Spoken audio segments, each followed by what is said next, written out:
Is it not working, Jen? They can hear, but they can't see. Oh, okay.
Should have. Are you hearing? Yeah. Cool. Awesome. Thank you so much. Should be good. Awesome. If you lose it, let me know. One of those. We had like 3 or 4 5-foot XLRs that we daisy chained together. Nice. So one of those ends is kind of in. So. Okay. But it's under the desk, so it shouldn't. Gotcha. But if you lose anything, just let me know. I'll go reset. As soon as they start talking on the mic, like, because everything's being picked up by this, my net mic, but as soon as they start talking on the mic, I'll be able to like level it out much better. Cool. But yeah, it sounds good. Let me know. So good so far.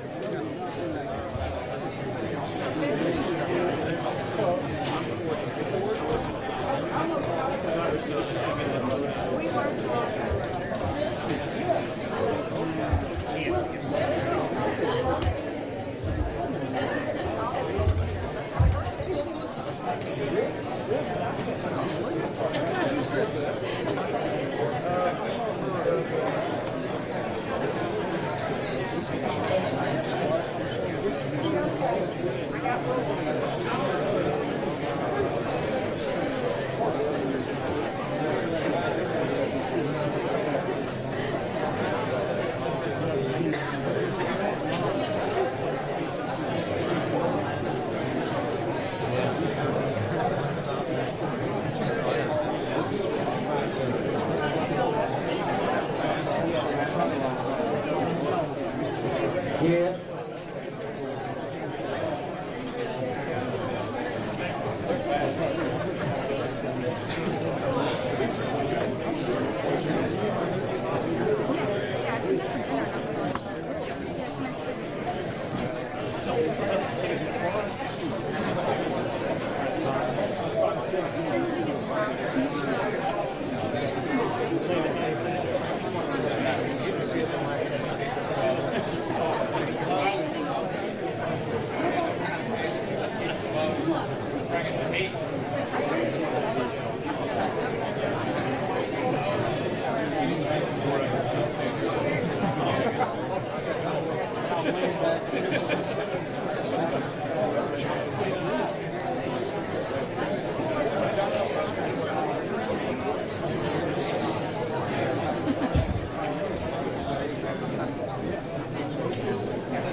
Welcome all of our guests tonight to December 16, 2024 County Commission meeting. We appreciate you being here. take this opportunity at the very beginning to wish all of you a Merry Christmas and a Happy New Year. I'd like to recognize the leadership Wilson class that's here tonight. If you would, please stand. If not already standing, I'd like to welcome you here. Thanks for being here. We will do a recess. Commissioner Glover said that we would do once we do a recess, when we get through the public hearings, that you guys may want to meet outside. Where do you want to meet at, Commissioner, for a picture? In the back? Up front? We'll meet up front during that for a picture. This time, I'd like to recognize Commissioner Clark for the prayer and pledge.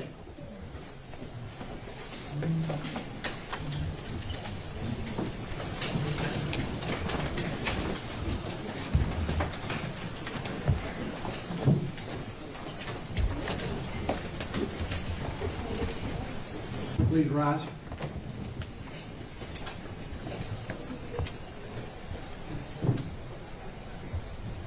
Good afternoon, everybody.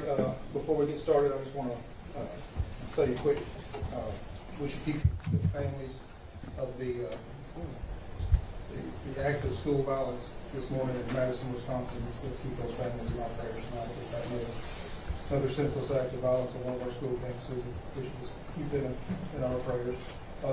I've invited Michael Lewis to come and open the meeting tonight with prayer. Michael's a good friend of mine.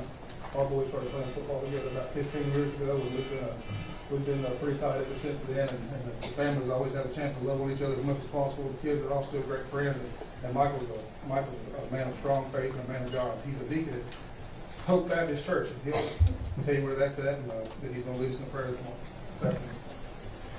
How's everyone doing? My name is Michael Lewis. I'm a deacon at Hope Baptist Church out here at the Outlet Mall.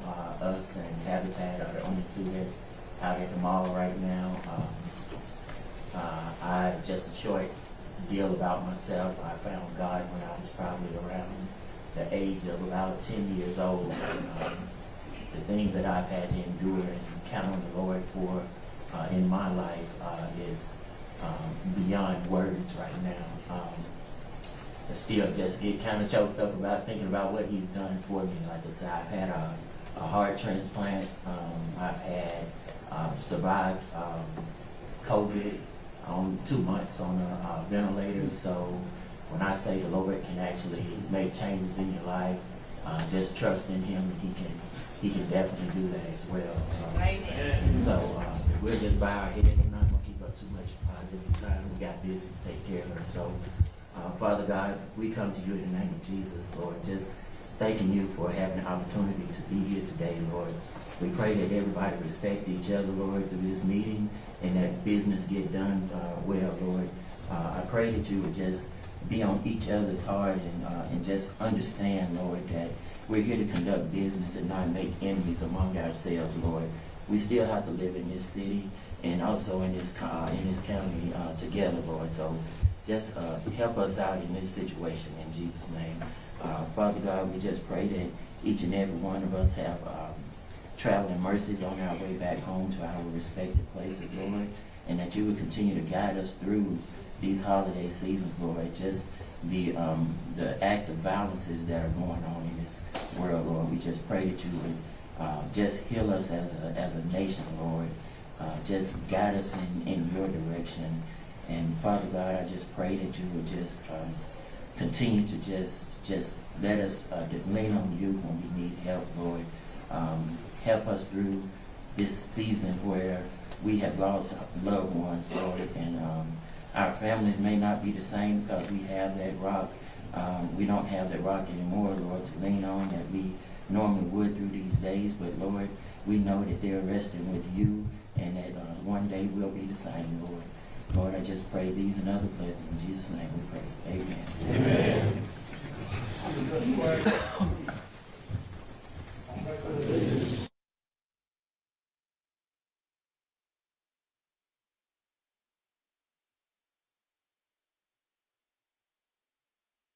Liberty and justice for all. Thank you, sir. You will please press yes on your phone to record your presence in tonight's meeting.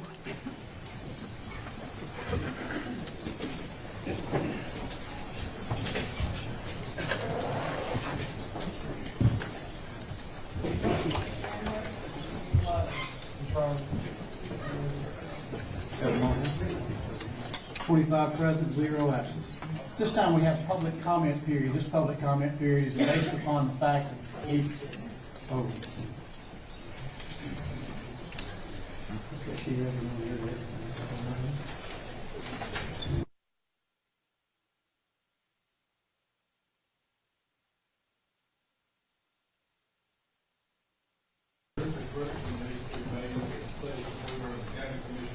Whereas we were actually in the upstairs conference room, I would like the deputy clerk to make a note of that change. So I make a motion that we amend the steering committee minutes to reflect that. Any discussion? Seeing none, all in favor say aye. Aye. Adoption of the agenda. Everyone has a copy of the agenda. I understand that Commissioner Gentry would like to make an amendment to that. The amended agenda, I have 4 judicial commissioners for appointment this evening.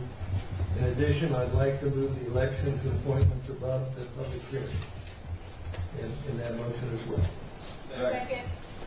Any other discussion? All in favor say aye. Aye. And the adoption of the agenda now, as amended. Do I hear a motion? Motion. All in favor say aye. Aye. And a consent agenda. And then we have public comment period. This is not the rezoning. This is anybody who'd like to speak before the commission and based on anything that's on the agenda tonight. Is anyone here wishing to speak on the agenda? If not, we'll close public comment period and we'll move on now for special recognition. I'll introduce Commissioner Kurtz and Sheriff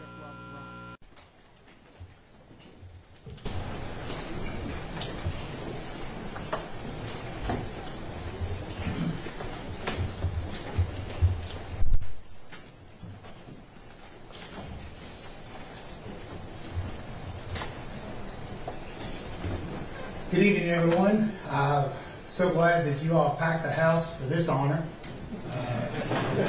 I really wish, when I read this, that everybody would pack the house when we do something like this, because this is what it's all about. So if everybody would pay attention to what we're getting ready to read and the gratitude that we owe this young man.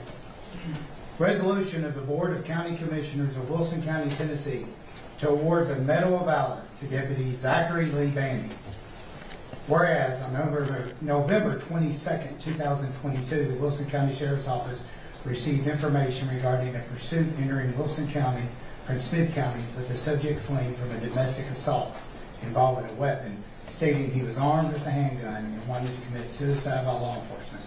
And Deputy Zachary Lee Bandy assisted in a multi-jurisdictional and multi-agency vehicle pursuit of the dangerous felon whose presence placed citizens and fellow officers in fear of serious bodily injury or death if not apprehended immediately. And during the pursuit, an attempt to stop the subject vehicle, the subject shot at Wilson County and Smith County patrol vehicle, resulting in Deputy Bandy being shot in the leg. And utilizing his extensive training, experience, and quick decision-making skills, Deputy Bandy's quick and immediate assistance with the apprehension of this dangerous individual was crucial in protecting the lives of citizens, fellow Wilson County and Smith County officers. And Deputy Bandy began his career with the Wilson County Sheriff's Office on October 26, 2015 as a correctional officer. He received his post-certification from the Tennessee Law Enforcement Training Academy on December 20, 2019. Deputy Bandy is currently assigned to the traffic unit. Now, therefore, be resolved in heroic valor the actions of Deputy Zachary Lee Bandy that reflects great credit upon himself, the Wilson County Sheriff's Office, and the citizens of Wilson County, Tennessee. Be it further resolved that Deputy Zachary Lee Bandy be made a recipient of the Wilson County Sheriff's Office Medal of Valor. All in favor say aye.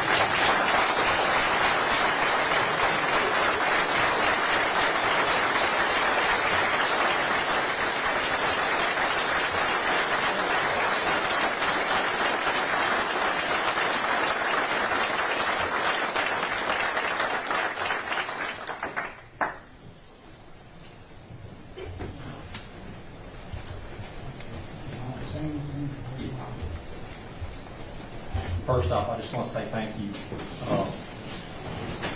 Not every law enforcement officer in the country can honestly say that they feel appreciated by their community, what I do. So thank you all. Thank you very much. Thank you.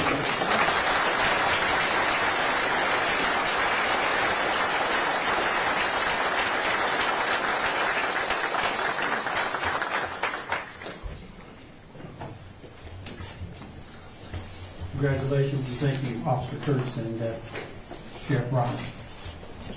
This time I will turn the floor over to Mr. John Gentry.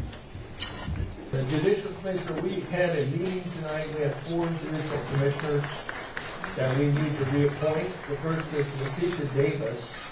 She's been with us for 4 years. She's done a magnificent job in December. I got a motion and a second. Any discussion? Any comments? All in favor say aye. Aye. Any opposed? The record reflect it was unanimous. The next commissioner would be John LaFever. He's been here several years, and we recommend him for a 2-year reappointment as well. Second. We got a motion and a second. Now any discussion? All in favor say aye. Aye. Any opposed? Okay, the next one we have is Stacy Swindell for a 2-year appointment. She's been acting director. We want to reappoint her as the assistant director at this time for 2 years. I make the motion that we do that. Second. Any discussion? Seeing none, all in favor say aye. Aye. Any opposed? And the last one, but not least, is Mr. Mars, who's been a part-time employee. He's agreed to go full-time. We had one of our full-time employees resign a few days ago. And we're recommending Mr. Mars for a 2-year appointment full-time.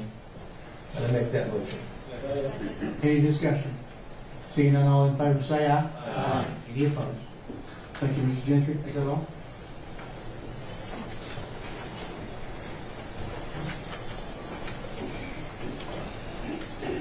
So there you go. Yeah. Any elections or appointments started as a notary this to be added? All the notaries are good. They're going to motion to approve those. All in favor say aye. Aye. And we'll go Ag Extension. You are to elect 3 members to serve a 2-year term on the Ag Extension Committee list. I'd like to recommend for your consideration Commissioner Mike Kurtz, Mr. Mark Powell, Ms. Debbie Jones. Motion second. Discussion. Seeing none, all in favor. TB, position number 19. You are to confirm my appointment of 1 member to serve a 1-year term on the JCDV board, position 19. Upon your confirmation, I'd like to appoint Mr. Caleb Thorne. You have information about him in your packet. Any discussion? Seeing none, all in favor say aye. Aye. Thank you. We do have a public hearing tonight for 2 land use and zoning amendments, as well as a zoning resolution change on bed and breakfast. And so we need to go out of session for those right now. I'll call Christopher to the front. Got a motion to go out of session. Second. All in favor say aye. Aye. Christopher. Christopher will read all 3 of these to you. One is one from LLC Ventures, Free Hill Ventures. The other one is from Hillwood, and the other one is a bed and breakfast resolution. Then we'll go to public hearing. We'll start out with anybody who wants to speak on the bed and breakfast. We'll close that public comment. Then we'll go to the one on Free Hill Ventures. And then we'll close that public comment, and then we'll end up with Hillwood. Christopher. A public hearing will be held before the Wilson County Commission on Monday, December 16, 2024 at 7 p.m. or thereafter in the County Commission Room of the Wilson County Courthouse located at 228 East Main Street, Lebanon, Tennessee, to hear comments on the following applications. Application submitted by Joe Haddock, Civil Site Design Group, permission from property owners of NWC Investments, LLC, requesting a land use plan amendment from high-density residential area to a commercial center area, and a rezoning request from A1 agricultural to Plan C4 commercial. Properties located on Bluebird Road, Linwood Road, Bobo Road, and Roughton Road, being Wilson County Tax Map 84, parcels 14 and 16, and Map 89, parcels 4. The combined parcels for this request are contained in approximately 1,381.9 acres. Application has also been submitted by Free Hill Ventures LLC on behalf of property owners McCreary East Ventures LLC and Kathy Epstein, requesting a land use plan amendment from medium density residential area to planned commercial area. And also a rezoning from A1 agricultural to C4 planned commercial property located on McCreary Road, references Wilson County Tax Map 141, parcels 2.03, and Wilson County Tax Map 141, parcel 2.06. And the combined properties contain approximately 11.28 acres. And lastly, there's a resolution amending the bed and breakfast section of the Wilson County zoning ordinance as it relates to A1 agricultural and R2 medium suburban residential. A copy of these requests and the amendment have been on file in the staffs and have been available during regular business hours. This time, anyone here wishing to speak on the rezoning resolutions, regulations on bed and breakfast for short-term rentals, please step forward to the mic at the back. Give your name and address for the record. Seeing no one on the bed and breakfast, we will close public comment on that one. And we'll move on now for the Free Hill Ventures LLC, McCrory East Ventures, amending the land use plan there from low density residential area to commercial for land use of 9.98 acres, and from A1 zoning to C4 planned commercial. Anyone here wishing to speak on this property tonight? Seeing none, we'll close public comment on that one as well, and now we'll move forward with the public comment on the Hillwood development. The group requesting land use amendment for high-density residential area to commercial center located on Bluebird, Linwood, and Bobo Road, 1,381 acres, going from A1 commercial zone to C4. Just to reiterate what we talked about earlier, you have 3 minutes to talk. I have the list. You have 3 minutes to talk, and as I call your name, please step forward. I'll do the best I can to state the name correctly. Again, you're addressing the commission. You're not addressing the audience or the developer. And please help me with the time. The time should show on the screen. If you could help me with that, that would be great. Start out, first name on the list is Mr. Paul Rinke. If I said that right? I've heard it pronounced worse, Mayor. Sorry. No, you're good. Good evening, everybody. Mr. Mayor, Commissioners, thank you for your time this evening. Paul Ranke with Hillwood, 6410 Poplar Avenue. Well, thank you all for your time this evening. Truly, it's an honor to be here in front of you today, and I'm so proud to be able to share this unique opportunity to partner with Wilson County on a truly unique project and proposal here. I have explained this project to so many people over the last so many months now, and I promise you it's hard to do in 30 minutes. So I'm going to try and do it in 3. Corey, if we could be on slide 7, that'd be great. Thank you, sir. So let's try and take this complex conversation and let's try and boil that down into one simple consideration. To me, that just boils down into what is the most responsible choice for this particular intersection and this particular piece of property that the county has already designated as a place for growth and development. And so again, the choice comes down to what is the most responsible choice. You know, we feel like our presentation, our proposal offers the most responsible choice, right? And so we're choosing between agreeing with the county's current high-density residential land use plan or our proposal this evening. And so when you talk about and when you think about what is a responsible development, responsible developments sustain local economies, they support communities, and all the merits that are in our proposal that are in your packets today do all those things. I'm going to try and boil some of those merits down into the 4 key ones for you. So the first really is providing a convenience store and gas station to this community that was lost years ago on the north side of the interstate. And that's being provided by Hal Bum. The second is access to clean, healthy, reliable drinking water that, if not for private development, won't happen out here. The third is thousands of quality jobs that will inject tremendous amount of tax revenue into this county to support things such as schools and road projects, teacher and county employee wages and salaries. Right? Those things will benefit greatly from the economic impact of this proposal. And lastly is a unique collaboration between the University of Tennessee, Cumberland University, and the FFA to use 352 acres of this property, 25% of it, to promote the agricultural future of this county. That is the time. Thank you. One last closing statement, Mayor, if I may. Thank So, you. really, I can only. Commissioner Stratton, Representative Stratton. thank you for your time.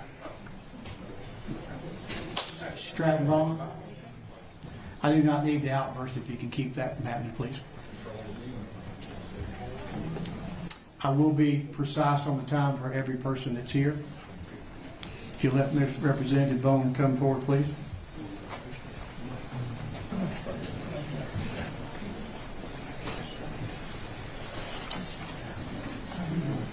Next will be Mr. Corey Johns. If you could be ready to roll, please.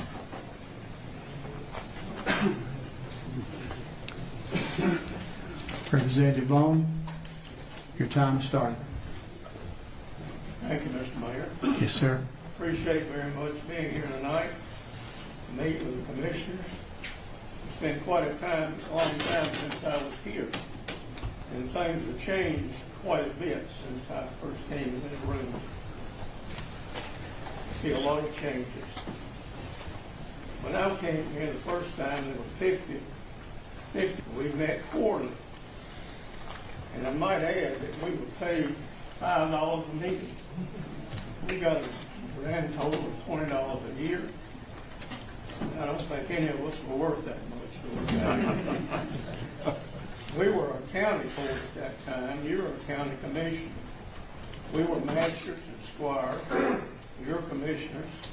Mayor Putko's office was called county judge and later county executive. We voted the voice when our name was called. There were no buttons to push, no microphones, and no computers. And we too, like you, faced some very tough decisions. In 1974, our county had issued. We were to vote on buying 100 acres of land on the east side of Lebanon for what we called the James E. Ward Ag Center, in honor of a longtime University of Tennessee Ag Extension agent. West Wilson residents believe the property should be located closer to the west. And Lebanon folks oppose the plan of saying it shouldn't be in an agricultural development that close to the city. And across the county, there was strong opposition to the $100,000 price tag. There have been a lot of changes in this room from time to time. It's the responsibility you have to make hard decisions. What's best for your county has never changed. Despite loud opposition, harsh phone calls, letters to the local paper, even yard signs urging us to vote against the purchase, and public threats to vote us out of policy, we voted to buy the property and develop the West Ward Ag Center. The decision, despite the opposition, has proven to be the right thing to do. Thanks to this vote 50 years ago, we host one of the largest fairs in the South, have a magnificent expo center attracting exhibits and conventions on a regular basis, and other unique facilities for livestock competition, group meetings, a historical village, and other uses. And this county facility is a major contributor of tax revenue for our local government. Representative Bone, your time is up. Thank you for being here tonight. We appreciate you. Mr. Corey Johns. Next will be Judy Harrington. Good evening, Mayor Hutto, Commissioners. Thank you for the opportunity to speak with you. see Corey Johns, 2032 Chesapeake Way through 7122. I have the privilege and honor of serving as Executive Director for the Joint Economic Community Development Board of Wilson County. Our organization was created in 1989 by this community as a partnership between Wilson County, City of Lebanon, City of Mount Juliet, and the City of Watertown. Our mission is to develop, recommend, and direct a strategic plan of policies and action that improve the economic well-being of the community and those activities and services which support economic growth, improve quality of life, encourage entrepreneurialism, expand local business and industry, and seek out enterprises which support future development. The impetus for this is simply around the fact that commercial property is taxed at 40%, and it typically has a much greater value than other forms of property. That revenue that generates provides valuable resources that help keep the tax burden on the citizenry low. We take this mission very seriously, and I believe that we have been very successful at it. I want to share a little bit of information for your consideration. So currently in the 2022-2023 assessment, despite the fact that GNRC data that's been presented to the Land Use Plan Steering Committee suggests that only 3% of Wilson County's land mass totals between combined commercial and industrial property, it generated 27%, over 27% of the assessed value of property taxes assessed. Additionally, the personal property taxes, which was 6.19%, can be added to that total because all of those come from properties that are zoned commercial. So basically, a third of the property assessment in this county comes from only 3% of the land mass. Meanwhile, 69% of the community is currently zoned for farm, agricultural, and undeveloped land, while about a quarter is reserved for residential use. Today, a quick inventory, I'm sure we'll hear some things about this. Today, our office, which maintains records on the most up-to-date records on properties that are being developed and that are being marketed for lease, has about 2 million square feet of viable industrial property that's currently under development. We happen to know that 1.5 million of that is currently either being leased or is active in serious negotiation, which currently leaves us with only about 446,000 square feet of available industrial space. I wanted to touch a bit on wages with the few seconds I've had left. We've recently announced some exciting projects. Schneider Electric, Bridgetown Natural Foods, and average wages that we're recruiting are about $26 an hour. Your time is up. Thank you very much. Appreciate your time. Ms. Judy Harrington. Mr. Dennis Harrington will be next. I am Judy Harrington. I live at 7890 Bluebird Road. My property and our property is right next to where this industrial park is wanting to go into. It's going to be placing these huge buildings 300 feet from my house. If you think that is an improvement, I don't mind seeing houses and homes come in. I'm not opposed to the zoning and people moving into the area. What I'm opposed to is being forced to take this industrial park and have to live right next to it with all of the bad things that will be brought into it. They talk about bringing us a store. We have a Dollar General there, right across the interstate from us. And what my concern is, they're wanting a big truck terminal to be put into there. What do you think that's going to do to our traffic? What do you think it's going to do to I-40 going east? Almost weekly, there's an accident to where you sit. I only live 10 miles from the city, but there's times when it takes you a couple hours. I've sat on that interstate at night coming from work and waiting to try to get home. There's no other way to get there. Once you're on that road, you're locked in. Why don't we take a look at what happened at Mount Juliet? We don't have those 4 lanes. They're not even proposing making those 4 lanes all the way out there. So what's going to happen just with your traffic? Not to count on all the additional trucks that's going to be getting off of that interstate. And we, as residents in that area, will have to deal with it. The traffic has already increased intensely. In fact, and it would have been my fault, but I was almost hit getting my mail just about 4 weeks ago. And like I said, I'll admit it was my fault because our driveway is on that hill. And I'd gone across and gotten the mail. There was a truck coming from one way, and I focused on that truck, and I stepped right out on that road. What I didn't do was I hadn't looked to the other side. And the only thing that made me aware of what was happening was when he locked his brakes up. I'm just one resident on that road. When you've got more and more traffic that you're going to put out in that area, this is going to be a common thing. We have to cross the road to get our mail. Thank you, Ms. Harrington. Your time is up. Thank you.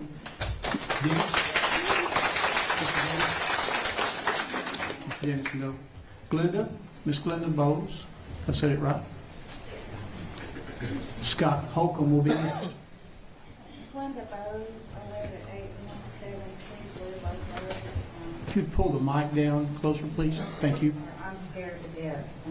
No, you're all right.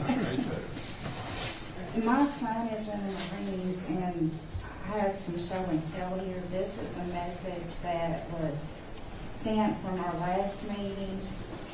It pretty much, he says, thank you, that means a lot. It would be more to me and more than a slap in the face. I'm just trying to help get his voice heard too from over the other side of the world.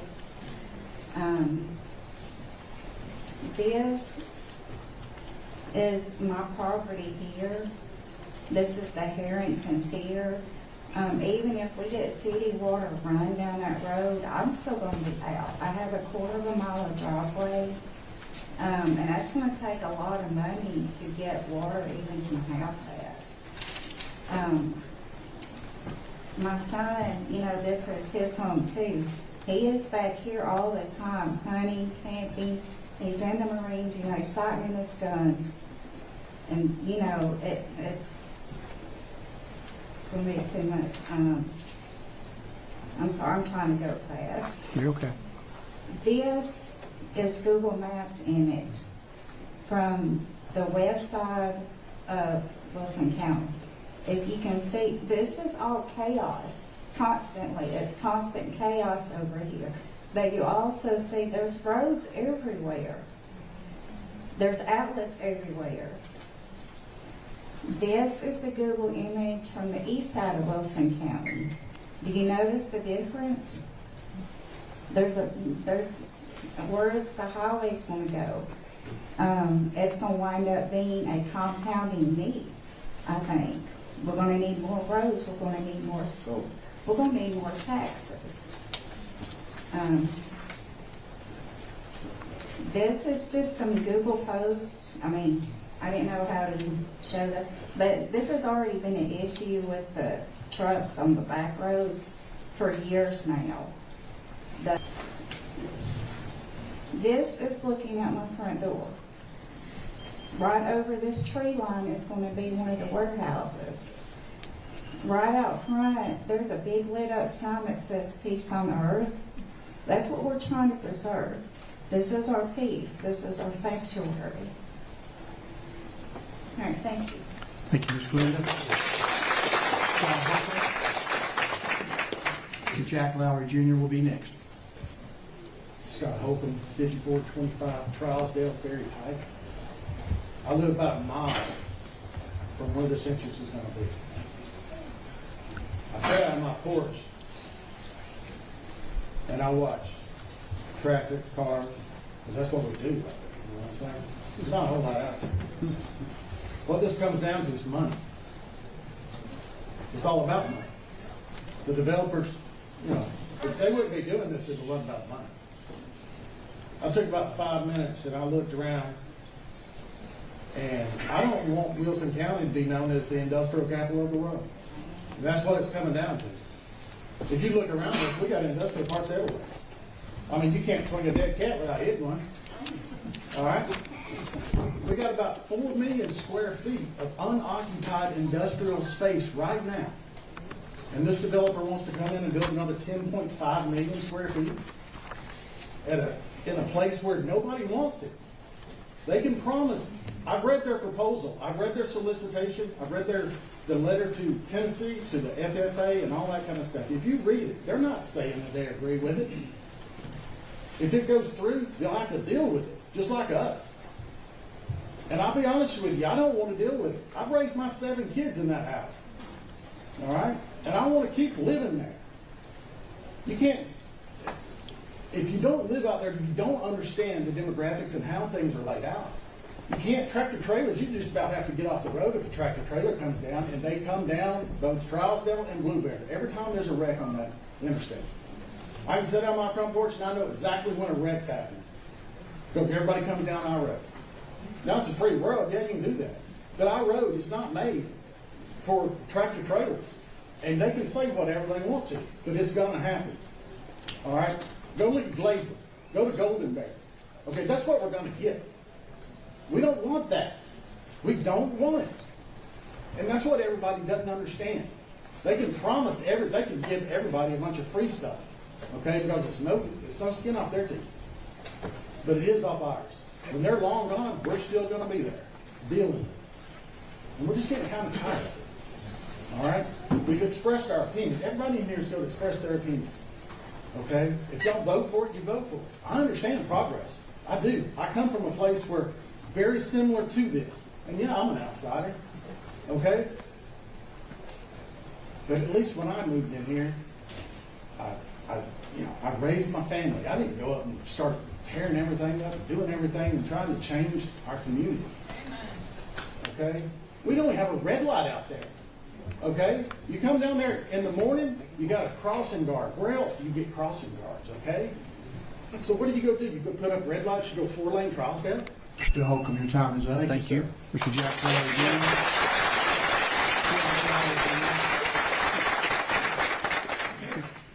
Mayor Hutto, Commissioners, I'm here to speak on behalf of certain residents that live in this community who are in opposition to the Hillwood proposal. Although Hillwood is before you tonight because they were denied these requests by the Planning Commission. Their requests were to amend the current land use plan and then to rezone over 1,000 acres at Linwood. The request did not receive staff approval at that level because it didn't comport with the current land use plan. And it was not in keeping with the zoning that was in place. The Planning Commission, and for those reasons and others, they voted 8-2 to deny amending the current land use plan and deny rezoning this property. They did the work and they got it right. This matter is now before you, and I submit that you should follow your Planning Commission's actions and affirm their denial of this project. Courts have routinely upheld decisions of county commissions where they have followed their land use plan and their zoning. This is solid ruling by your Planning Commission and something that you should follow. There may be discussions about a future land use plan tonight, but that's not here.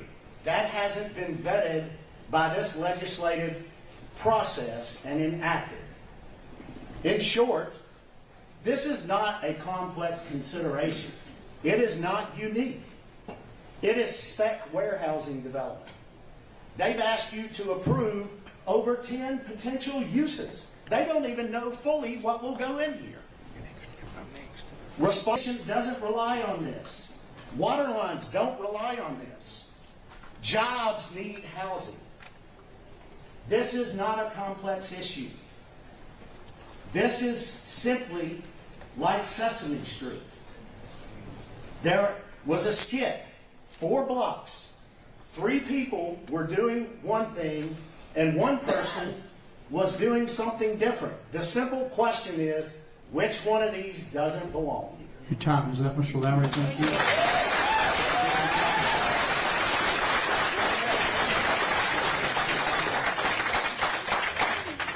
Stephen Goodall will be next. Mr. Jim Goodall now.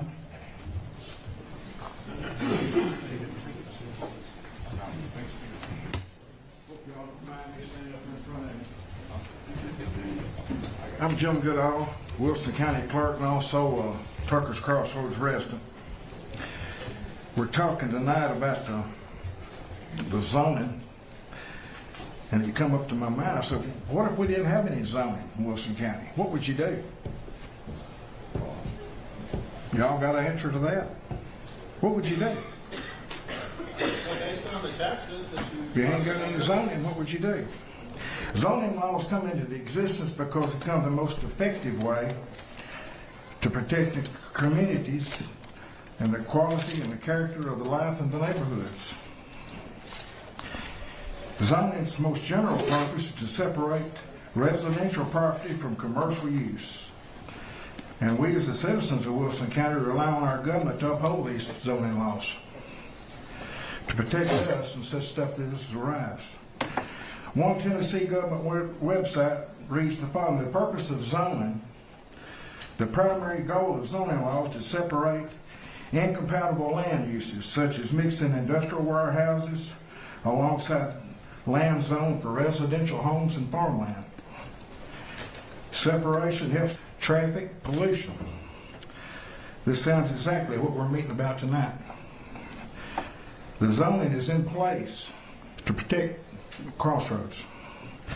And I've asked you not to rezone and to continue to protect the residents and landowners with the zoning laws that's in place now. I believe changing the zoning from residential, commercial, or industrial with the surrounding parcels, or residential and agriculture, is to be found inconsistent with the uses that's in place now.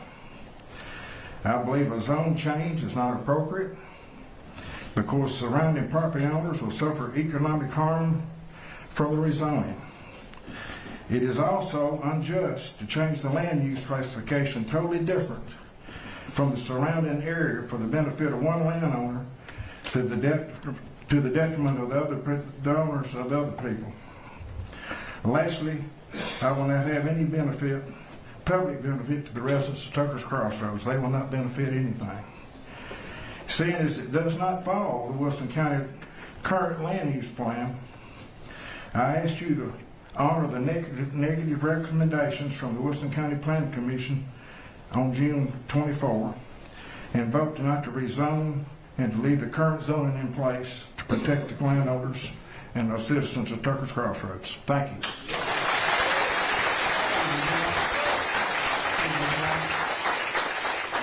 Rob Mitchell will be next. Stephen Goodall. Stephen Goodall, 8152 Trousville Prairie Pike. I'm the assessor of property, but I'm speaking as a private citizen of Tucker's Crossroads tonight. Thank you to all the commissioners who have listened to the concerns of the people. Normally, I would say you have a tough job on decision making, but I think tonight the people of Tucker's Crossroads have made that job easy for you, being so clear of what they want and what they don't want in their community, and almost unanimously opposing the rezoning. I know sometimes it's not clear what your constituents want, but in this case, it's unmistakable and without question. 7 miles of water line, 14 houses, only 2 homes, of which are in favor of trading water for the largest industrial park in Wilson County.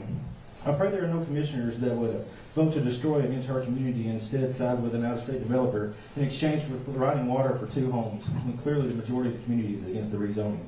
No industrial park signs in just about every property. The numbers are 95% or higher against the rezoning. Any commissioner considering voting in favor of the rezoning is a cause for concern.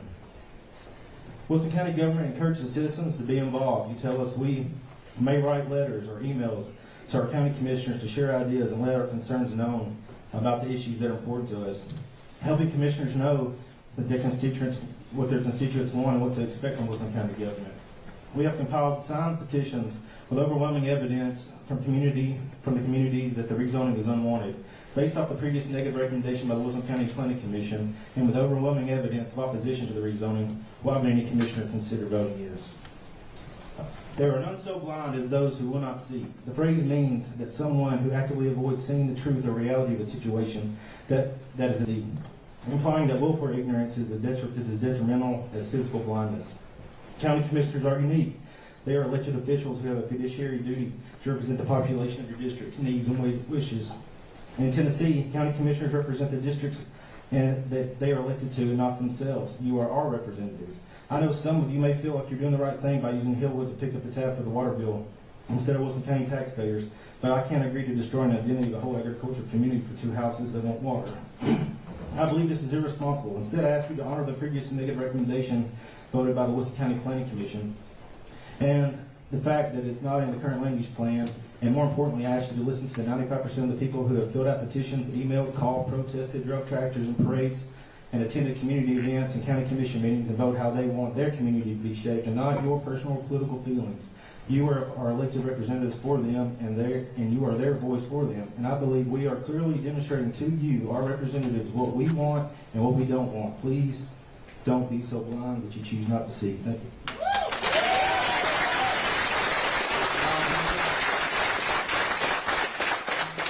Rob Mitchell, Mr. Perry Neal will be next. Rob Mitchell, can you hear me? Yes, sir. Rob Mitchell, I'm the Rutherford County Property Assessor. I'm still a little bit out of place because I'm before a county commission and I'm not asking for money. I was asked to come here to speak about my experience with Hillwood. Back in 2015, they brought a development into the Smyrna Airport. We met with representatives of the airport, county attorney. We pointed out deficiencies in their plan, and essentially what we ended up with was a 2-year workaround where 2 state laws were changed in order to make their plan work. Property taxes were collected, and then the county commission taxes that were collected. By projections in 2016 dollars, there was $1 million that would be collected in property taxes on those properties. It is a 99-year lease that will cost the citizens of Rutherford County $100 million over the term of the lease. Now, I call them apple polishers. They will tell you that for every $1 abated, you will get $3 returned. If that were true, everything should be abated. You can't do that because it's a lie. There's nothing in statute that says you will get $3 back. There is nothing in any IDB code at the state of Tennessee that says you will get that money. But you can look and see what's going. If someone tells you they're going to give you $3 million in additional tax revenue, they're asking you right there, they're telling you, they're going to ask you for $1 million abatement. Maybe not now. But generally, as you know how these deals tend to work, the community will be on the hook for the industrial development bond that goes into place to do the financing. So I'm just telling you, you guys have done a tremendous job with your land use plan. I applaud you for that. In 1974, this is a little personal thing, when my family moved to Tennessee, our first stop coming into Nashville was at Tucker's Crossroads at a gas station at about 10 o'clock at night to tank up our gas on a cold and wintry night in December, much like this one. Only, as I remember, it was a bit colder. So I would ask you, please preserve the memory that I had as a 16-year-old moving into Middle Tennessee and keep it as you have it.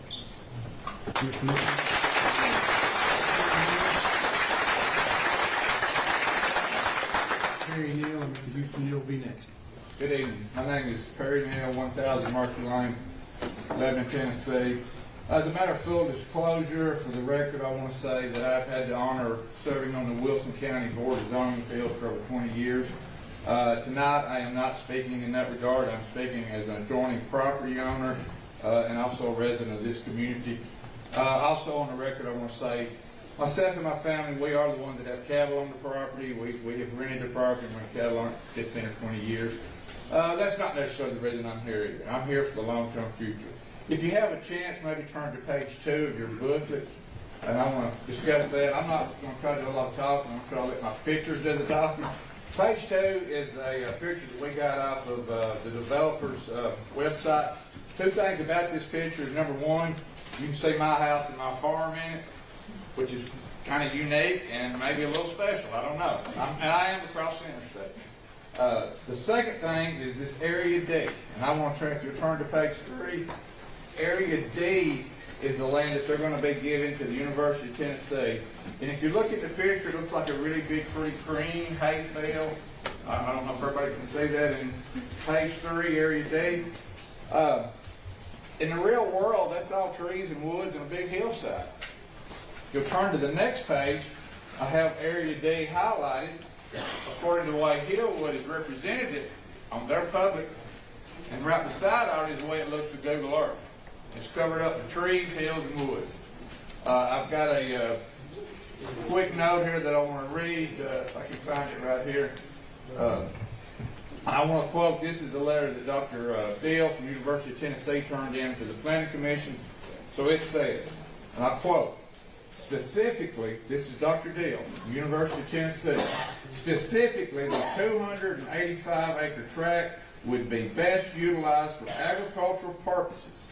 This could also benefit our UT research team in beef production and crop production. He's talking about 285 acres that looks like it belongs in the Smoky Mountains. It's great, pretty land. Rest assured, it's not going to work for crop production or livestock production. And I think I've got proof in these pictures here, about how trustworthy. These guys have been on the radio every day, and everything they talk about is how trustworthy they are and everything else. So, one quick little comment, and I sit down. There's 2 groups of people here. One group is for it. One group is opposed to it. People that are opposed for it are opposed to it because of the love of Wilson County. The people that are for it for the love of money. Thank you.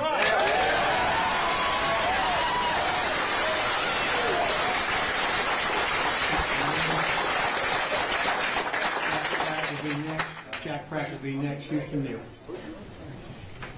If you don't mind, please go ahead and turn to page 9 in your booklet. Good evening, Commissioners and Mayor. My name is Houston Neal. I live at 300 Murphy Lane, pretty much right across the interstate from this proposed development. And first and foremost, I just want to thank y'all. I know this is a hard topic, and I'm sure everybody's ready for it to be over. 3 points I want to cover tonight. I'm actually going to, first 2, real quick, just the Planning Commission.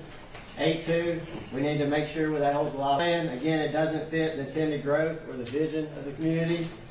And then third, I want to concentrate on this, page 9. I'm actually a practicing civil engineer. Been doing it for 12 years, and I'm just really concerned about the flooding that this will bring. I grew up in the area. I've seen it firsthand. I know it's going to flood, and there's just no way with 12 million square feet of rooftop, that's 275 acres, that's not going to impact surrounding properties. So they say a picture's worth 1,000 words. So on page 9 there, you can, on the left side, you can see this is where Jennings Fork Creek leaves the proposed development. Then on the right side, I'm basically showing my dad's property, and then circled in red, kind of in the middle, there's a barn there. Keep that in mind for the next page. Skip over to the next page. Now you can see real world pictures here. 2020, you can see how the flood line pretty much goes up to that barn. So it validates that FEMA flood map we were just looking at. So as you can tell, this is more like a river than a creek. And one other thing I want to point out here, picture on the right, you can kind of see on the right side just the white water. This water is moving across that road really fast. There's a lot of speed, a lot of velocity. That's going to cause a big safety issue. Somebody trying to cross this. So, flip over, the next page, page 11. My point on these is We validated the FEMA flood map, and now we show all these houses. You can see there's a lot of red circle floodplain. So there's a lot of people you're going to impact here. And then on the last page, I'm showing Swindle Hollow Bridge. Basically, again, 2020, that that flood, it went over that bridge, created a lot of damage there. I say if you put this in there, it's going to take out that bridge. And I want to end on, you kind of see my son there, no farms, no food. He told me to say to y'all, please say no to this and save farmland. Thank you.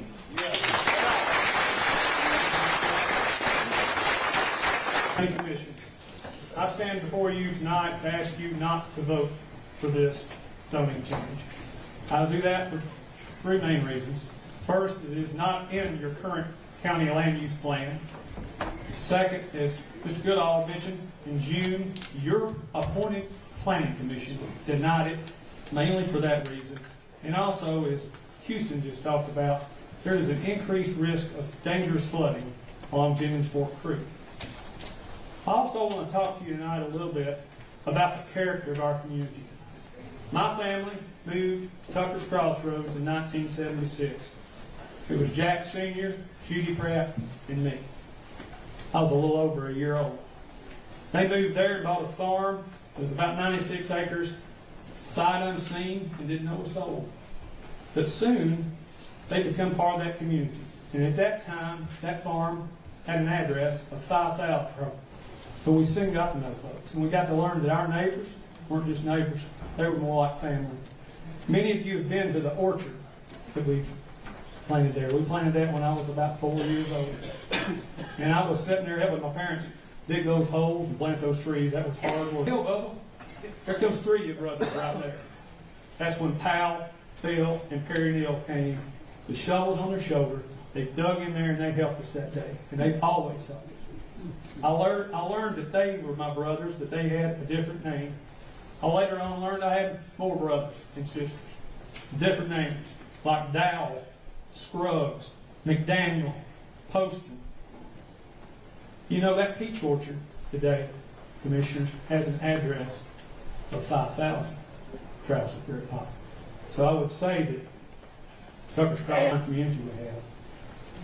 We've got other brothers and sisters with different names. Names like Williams, Wietrich, the peach orchard.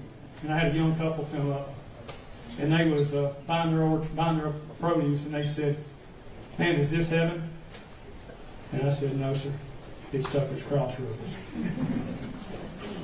In Genesis 2:15, it says, "Lord God took man into the Garden of Eden to tend and keep it."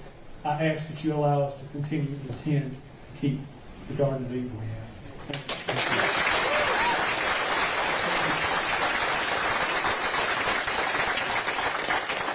Kaylee Pratt. Kevin Gaines will be next. See, the speaker is in his family. I'm Kaylee Crowder Pratt. I've been a resident of Tucker's Crossroads since 2008. I've worked on energy policy since 1992 in the White House, on the Tennessee Governor's Energy Task Force, and in the private sector. And I'm currently president of a firm with clients that have included Paul Allen, the co-founder of Microsoft, Amazon, Tesla, Rockefeller Foundation, and many others. I'm here to ask you to reject the proposal to rezone this area of Tucker's Crossroads because it does not fit into the land use plan. It was rejected by the Planning Commission in large part for the reasons you've just heard. I've been asked to deal with one of the shell game of promises that you've heard. The one I'm addressing is jobs and the startlingly specific number of 3,444 jobs they say are going to be created here. I find that difficult to believe that those number of jobs will be created for a couple reasons. One, they're building on spec. That's on speculation. So it's hard to know how many jobs are actually going to be created. Two, they're saying it's going to be built over 10 years. So how many jobs, what years, etc. Third, we have lots of empty warehouse space. 4, 5, 6 million square feet of empty warehouse space right now, and there are 0 jobs in there. And I want to address the range of options of what could come in here, and specifically data centers, because I know that's been one of the possibilities that could come in if y'all decide for this proposal. Microsoft has admitted that a data center has 30, that's 30 jobs per data center. That's admirable work. These are janitors and security jobs. I don't know that you can afford the rent in Wilson County on those jobs, but in return for those jobs at a data center, you get noise that's not unlike a small municipal airport, power lines, high energy use, which another colleague is going to speak to, potential brownouts, and higher energy bills. Is all that worth 30 jobs per data center? So in 10 years' time, I want to ask you this question. Do you want to look back and say, I supported the #1 industry in the state of Tennessee, which is agriculture? Or do I want to turn the gateway to the eastern part of Wilson County into Data Center Alley? Thank you.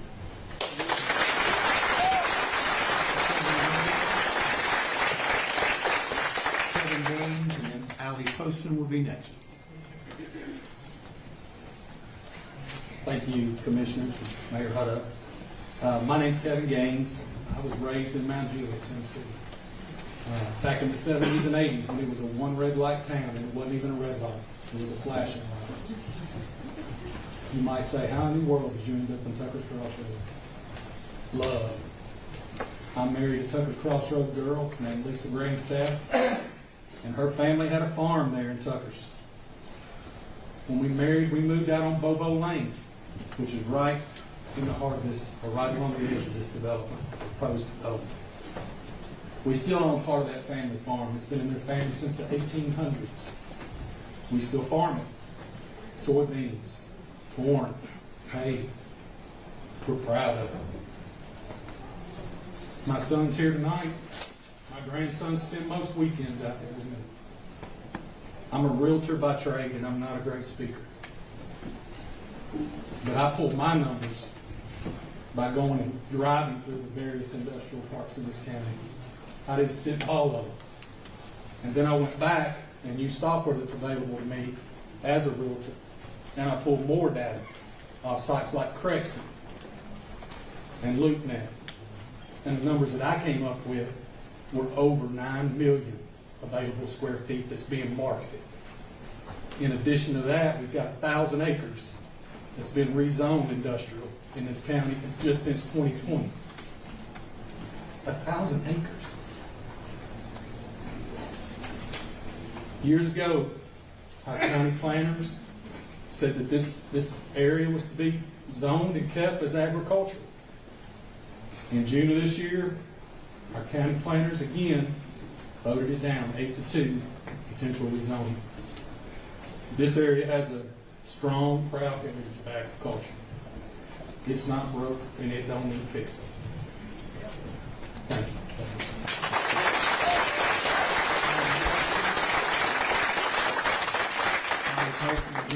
Next. My name is Allie Poston. I live at 1077 Bobo Road. My family has proudly called Tucker's Crossroads home for 4 generations. As many in our community recognize, one of the key selling points of Hillwood is its promise to extend water lines to properties near the proposed site.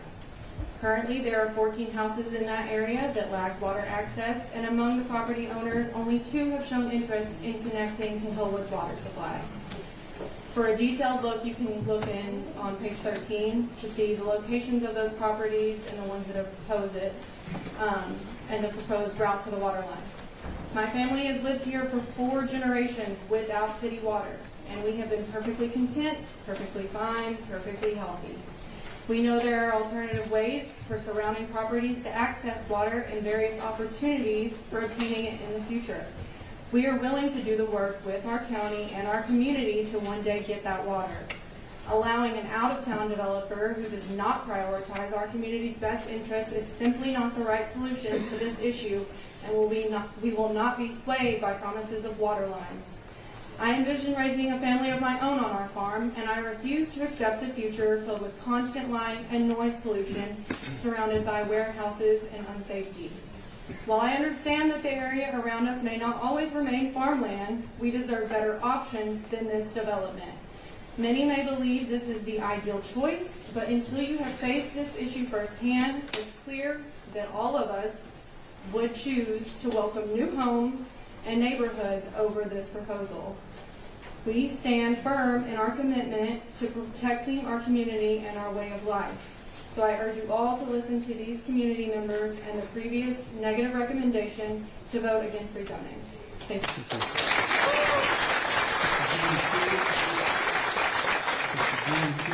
Dr. Roy Terry will be next. My name is Jim Key, wife is Linda. We live on 4350 Big Springs Road. That property has been farmed by her family for over 100 years. We've been there 20 years. My concern is environmental and quality of life impact. Let me state my qualifications. Forgive me. I have degrees in physics, mathematics, and nuclear physics from Vanderbilt and Auburn. I've spent 40 years working in environmental and public radiation protection. Clients include U.S. nuclear industry, Department of Energy, Department of Defense, Center for Disease Control, Canadian Atomic Energy Agency, Japanese Atomic Research Institute. I've dealt with many contamination incidents over these 40 years. I have received 2 industry awards, including a Lifetime Achievement Award. Sorry for that. I just wanted to make sure you understood what I'm going to say. I know what I'm talking about. Regardless of the industrial use, I expect a credible environmental impact study to be performed prior to any work starting. Given my expertise, I formally request to be involved in the details of any planned environmental study. Concerns: warehouse, airborne environmental impact.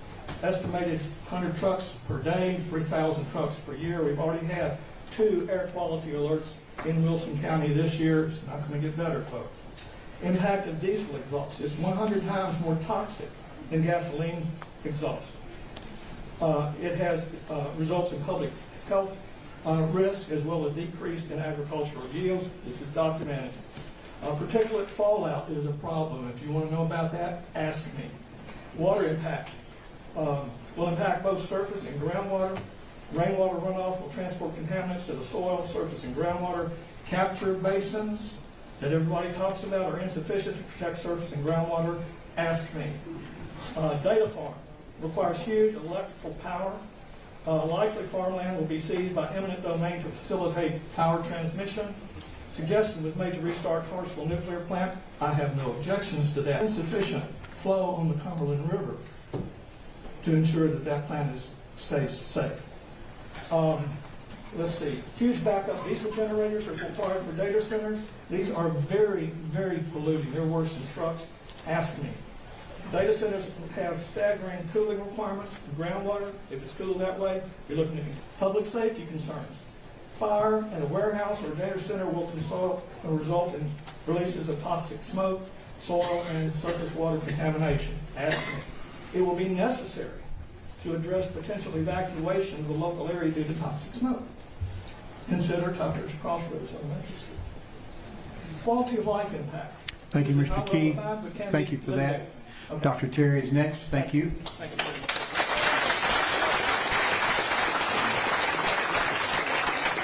Terry Hayes will be after him.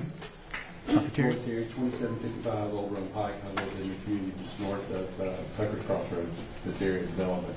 I'm impressed about all the people that have been here today. I don't know if y'all are, but I'm pretty impressed. And I'm impressed with all the people that have shown up here today. There was some talk about it didn't matter who's shown up, but these people have shown up again and again for these meetings and have put money into it, their time, and taken time away from their families to be able to support this proposal against the rezoning.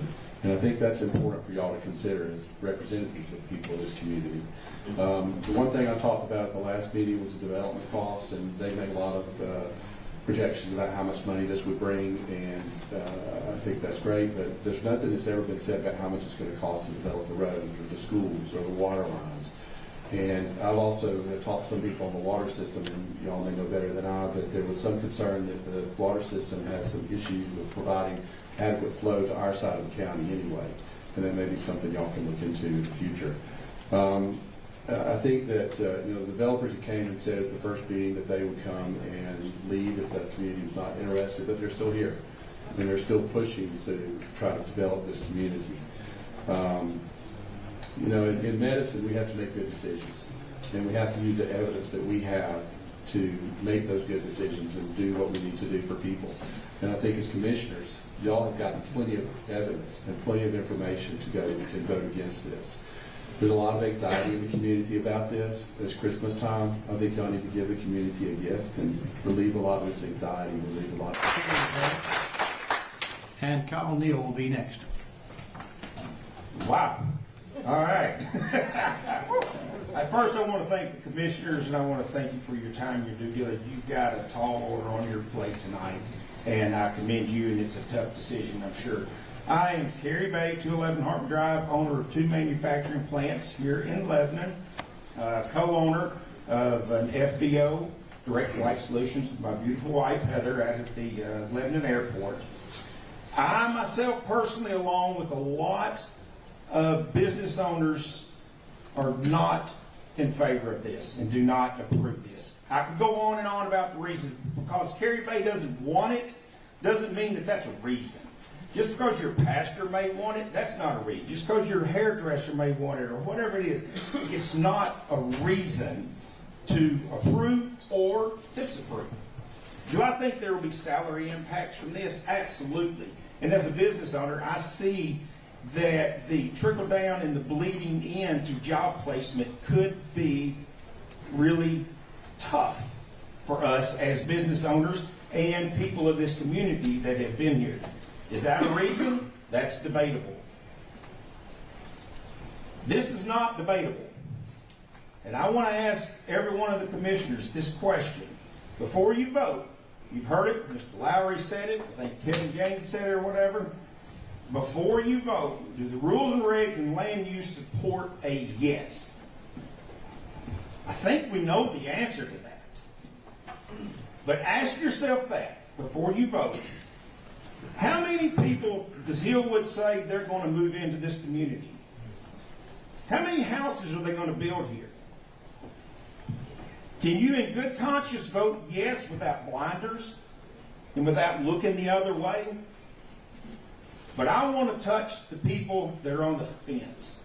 If you are on the fence with this, then vote no.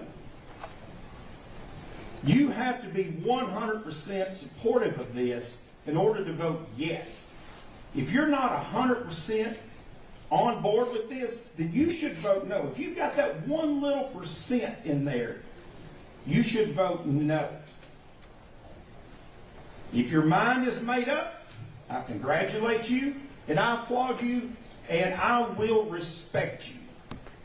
But if you don't know, vote no. That's what I ask, and I think the community asks. So they deserve that. Thank you very much. Thank you.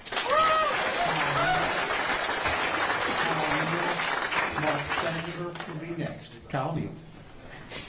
Hello. I was born and raised in Tucker's Crossroads, went to Tucker's Crossroads Elementary School, and have a co-owner of some land adjacent to the proposed development.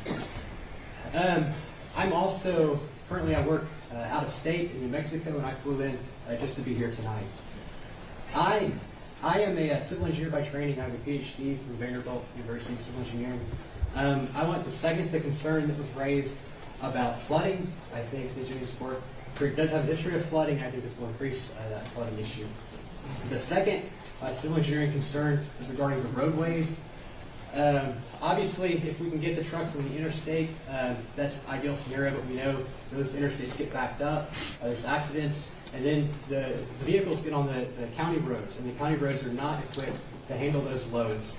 I looked up in the transportation engineering guide the easel, equivalent single axle load. And so for one fully loaded tractor trailer truck, that's equivalent to 9,600 passenger cars. And so this will do, it will be detrimental to the roads. They're not equipped to handle that, and that will be an expense the county has to take care of. The second thing I wanted to bring up more on a personal level, as someone who wants to move back to Tucker's Crossroads in the future, start a family like so many people are doing, And people have moved from all over the country. I know people from New York, Oregon, I'm in New Mexico, who want to be in Tucker's Crossroads. The proximity to Nashville, but being out of the city in a rural setting. These people moved in part because there was not an industrial park in Tucker's Crossroads. And so those people are going to stop moving to Tucker's Crossroads, and that's concerning because they bring human capital. And these are the people that are invested in the community, they're going to start businesses, and this is the future growth for the county. If you want to know what it looks like to turn Tucker's Crossroads into an industrial park, you can look at other areas around Tennessee. You can look at Laverne, you can look at Old Hickory, and Wilson County is no exception. The same thing will happen. We do not need this. I would prefer Tucker's Crossroads and Wilson County to look forward, to look at Williamson County. We're the second wealthiest county in the state. Williamson County is not permitting these types of developments. Also, the growth as it is, as you know, Lebanon in 2023 was one of the 15 fastest growing cities in the nation. And so we don't need to expedite the growth by this rezoning. That's what I say. Thank you. Thank you.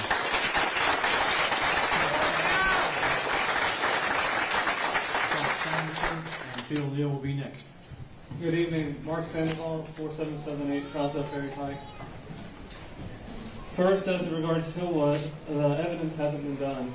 I've spoken to other developers, and they've told me that it's common in other counties, even those in Middle Tennessee, that an economic impact study, as others have mentioned, should be done, and not just by them, for obvious reasons. In addition, there should be a traffic study and a density study. Paid for by them, yes, but selected by a third party, by us, the community, and the commission. As others have said, I-40 is already beyond capacity between Lebanon and Cookville, especially this area, when it goes from 4 lanes down to 2. It's already at capacity, or beyond capacity, many days. We have places in Wilson County already with these types of developments. 840 and 109, North Hartman Drive, off the bypass comes to mind. This may be consistent with those locations. It's not consistent with Tucker's Crossroads. Speaking of 840 and 109, I work at Wilson Central High School. There's another warehouse going up close by. Just one-on-one, another more experienced teacher came to me and said, make sure you take pictures of your classroom walls. Right? That way we will have evidence if and when those cracks start coming, that's coming from that blasting. She's been a teacher at other schools where this has happened. If that's going to happen by one warehouse, imagine the homes and the farms and the land, the destruction that's going to cause. Not to mention our kids and our school at Tucker's Crossroads. Please remember the Planning Commission's recommendation. Remember, Hillwood's only in it to make money, but our community is going to be the one that pays. Thank you.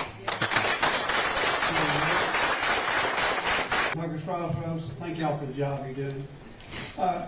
Myself and my family have a 50-year relationship with the University of Tennessee and University of Tennessee Agricultural Institute. We go back for years with many men and men that worked there.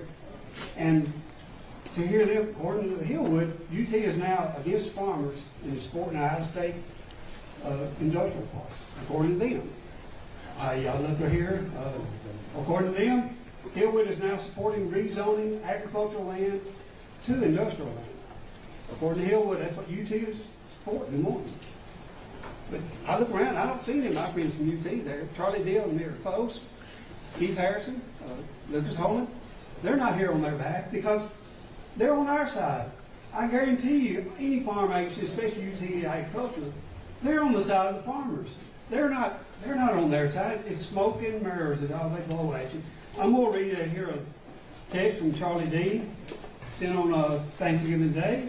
I have also discussed with Hillwood folks and have asked them to remove the UTIA, University of Tennessee Institute of Agriculture, logo from their PowerPoint they are using.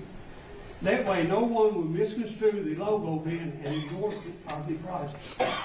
I guarantee you, none of them are here and none of them will be here tonight because they're on the side of the farmer. And while they keep saying it, they also brought up FFA and 4-H. We talked to Chelsea Rose, John Rose's wife. maybe 3 months ago, she's the head of the state FFA. And we're asking, is it true y'all are supporting Hillwood? She said, no, we've never supported Hillwood. Chelsea Rose actually had to send him a letter saying, hey, we support farmers, we do not support Hillwood. And it's smoke and mirrors. I think Hillwood bought a ham at fair somehow. Everything they tell us is smoke and mirrors. I would not believe them anything. Quickly moving along. I have one expertise that I kind of work on. I like fooling with numbers. I am a numbers guy. I figured, what would it cost to bring Tucker's Crossroads area, the roads in that area that are within 1 mile, what would it cost to bring them up to par with the roads we have down around 840 and 109 where we do have industrial parks? Y'all have roads down there ready for it. On ours, there's 8 roads, I don't have time to name them, in that area, not counting 940. There's 8 local roads less than a mile from the proposed park. In order for us to start with, we'd have to buy right-of-ways. All of them have to be widened. We had to cut a lot of the hills. A lot of them have blind spots. You go over here, you cannot see them. We have to widen the roads, add shoulders, widen the bridges. At the minimum, it would cost $225 million to bring it up to what it needs to be. Thank you, And Mr. that's where we Neal. end up with the Appreciate you. Thank you.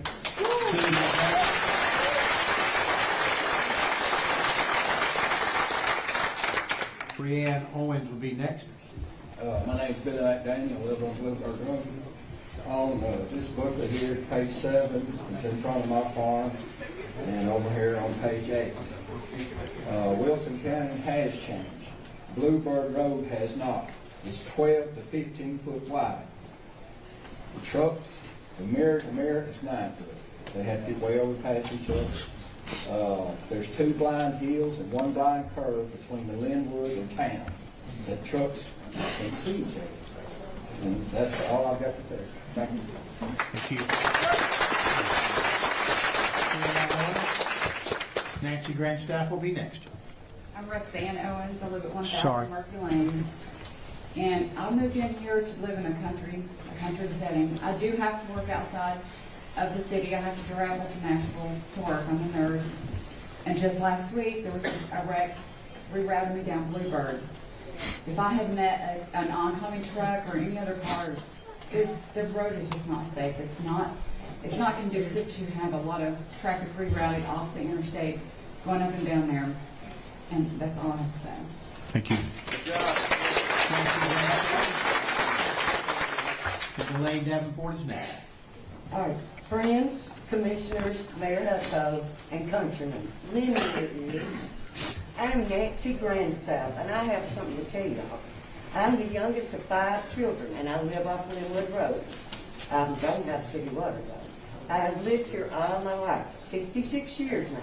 My father, Edwin Grandstaff, ran the land in question for 30 years. I grew up on that land. I know all about it. My father tried to sell it to Mr. Kenneth Neal years ago for $2 million. Then he again tried to sell it to Powell, Terry, and Field. I don't know exactly how much they asked for it, but I know he tried to sell it to them because he told them it was going to get developed. They said it was too much money. They couldn't do it. But they're trying to control land they don't own. I don't understand that. When Hillwood first came to me, they asked me what our community needed. I said water and a convenience store. They are promising to give the residents of Wilson County a gift of water, which costs around $15 of another instance where a company has come into a community and offered to bring what we need, and they are trying. Other properties and families will receive this water, and the other neighbors will have their quality of water improved. We all know this land is going to be developed. My father saw this in 1997. He told me it was going to get developed back then. And he told me, he said, you can't expect that land right off the interstate not to be developed, especially when it's not owned by one person. I know the realtors on the other side, Kevin Gaines, Justin Davis, they want it to be houses because of the money that they could possibly make out of it. But the houses, fellas, that's going to be a big mistake. 2,200 homes will create a mass of traffic and a problem with schools. Because where are you gonna put those 11.7 kids of those 2,200 homes? And my father made me promise to give him, to tell me to make sure I came and fought for water. Please let us have our water at Hillwood's expense. Let them build their warehouses. Though many of you know, I don't have water, and I've never had water at my house. I feel like I'm living in because I have to haul my water in small jugs that I used to cook and drink with. People in my own family even make fun of my struggle. I don't find it funny at all. People don't know what it's like to live without water. What do my shoes? And many people opposing this project have water, so they minimize my struggle. Some of my family who support this project have been intimidated. Ms. Grandstaff, thank you so and much. have property damaged. Ms. Delane Davenport will be next. Thank you. Hello, I'm Delane Grandstaff Davenport, and I live at 202 Cedar Way Drive in Lebanon. I live in Contiki subdivision. I have 2 different parcels of land that this should affect. In January of 2006, there was a proposed subdivision to be built out in this area for this property, the 1,100 acres. It was approved for, I understand, 2,500 homes, and the subdivision was approved for that with Del Webb, a golf course and a subdivision for all the houses. Of course, that would not have affected the school system at that time. So if houses do come, you're going to have to build schools, and you're going to have to build some infrastructure for those schools. The zone property currently for the best plan use for the business plan is high-density residential, and that is what it has been approved for, and that is the long-term plan for it. I'm asking you to support Hillwood to bring the industrial park instead of the high-density residential. I will be affected by the water. I would love to have water. I would love for my aunt to have water, to have peace of mind. Growth is coming our way. We cannot stop it. This is the only exit in Wilson County that doesn't have anything in it. You are in a food desert, and that's what you're in. I don't know if y'all know what a food desert is. It means you have no groceries. You have no food. You got all this farm, but there's no food. Where's the food? I don't know. So one family in Wilson County community is benefiting from this property right now, and that's the Neal family. They are the only ones that benefit from this. They run about 60 head of cattle on it, mostly at the time, sometimes not even anything, and they cut it for hay. But the Neals don't sell their beef in Tennessee. They ship it out to the west. They don't sell their beef cattle here. They are 100% shipped. The only one that sells is their nephew. He does beef shares. But the Neals do not sell anything. I rent property to them. They cut hay off of my land currently. The only thing I can say, leaps and bounds. Our geographic location in Nashville makes us a prime area for both residential and commercial development. It would be crazy for one to think that growth will not take place. And that was quoted by Jack Pratt Jr. about the Del Webb subdivision that was coming. Growth is on the way. We can either embrace the change and have control, or we can build a bunch of homes with all kinds of builders on that high-density residential. It's not going to stay agriculture, and I don't think that's what people understand. Tax abatement, that's within your control. That is completely in the county commission's control if you want to do tax abatement on these warehouses. But we need water on our property. It's the least that we can have. Water and wastewater board is not coming. Thank you. David Taylor. David Taylor is next. John Allen Regard is after David. Good evening. I'm David Taylor. I live at 302 Bluefield Lane here in Lebanon. And I really, as I said, don't really have a dog in this hunt. I live in Wilson County and been in Wilson County resident for almost 50 years now. Raised my kids here. And the one thing that I have seen in Wilson County is growth. Some people have mentioned today, when it was talked about all this coming. If you look back about 20 years ago, think of Mount Juliet. Mount Juliet had about 1,500 residents in a blink of an eye, and that was on Lebanon Road. Today, it's as big as Lebanon, and we're right at 50,000 people. And commissioners and mayor, some of you know, I'm on the Lebanon Planning Commission. I've been chairman, vice chair for 17 and a half years. I have been in your seat. In fact, I was here before I came here tonight. We had our monthly meeting. I know exactly what you guys are going through. The decision to make is what's going to happen. The Tucker Crossroad exit. Growth is coming. What kind of growth is going to be there? Again, looking out to what's happened there. All those folks, it was ruined. It was just like Tucker's. Not through an exit off the interstate, it was just like that. You have to have the growth that doesn't disturb you as much as possible. That piece of road is probably the most prime piece of property on Interstate 40 from Memphis to Knoxville. And some people said tonight, it's going to be developed. You folks are the ones who are going to have to make the decision tonight as to what kind of development affect me in. It won't affect most of you. But it will affect the county for taxes, costs, and you put 2,000 homes, or up to 2,000 homes in there. It's not just the homes, it's the restaurants, it's the grocery stores, it's the drug stores, and all that comes with it. A bit as much as the trucks do, and even maybe less. I know the trucks will do more damage to the road, but you get more cars, so it kind of balances itself out. And so all the things that people have said is going to happen, is going to happen. Thank you, know Mr. Taylor. what? Your time is up. Mr. John Appreciate your Allen time. Regard Thank you. is next. John Allen Regard. David Sondry, if I've said that right, is after Mr. John Allen. Thank you, Commissioner. You know, I've been here about 35 years. I came from a town, basically, when I came here 35 years ago, it was the exact same size that Lebanon was back then. And the reality is, Lebanon, the town I came from, couldn't have took through the pass. I saw firsthand what lack of economic growth can do to a community. You know, shutter businesses. It's high unemployment, lack of opportunity. That's where I came from, a small little town. Now, we have seen strategic growth and how it can make a community flourish. We've seen that here in our town, and as an employer here, and growth is essential to our future. We need high-paying jobs. We need people coming in.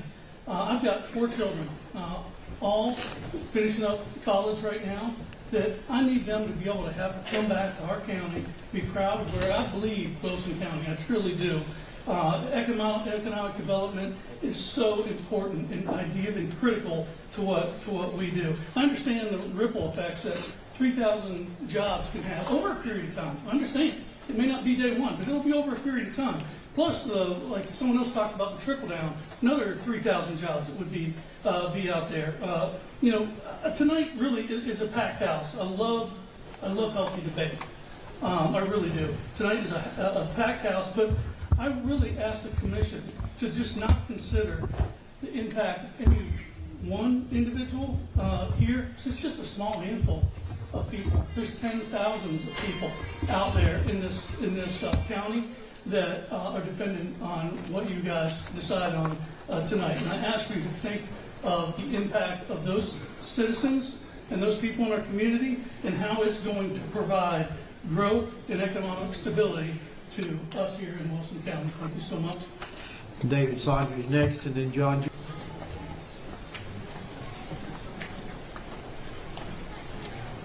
David Sondry, if I've said that right, S-A-U-D-U-O. Seeing none, we'll move to John Jewell.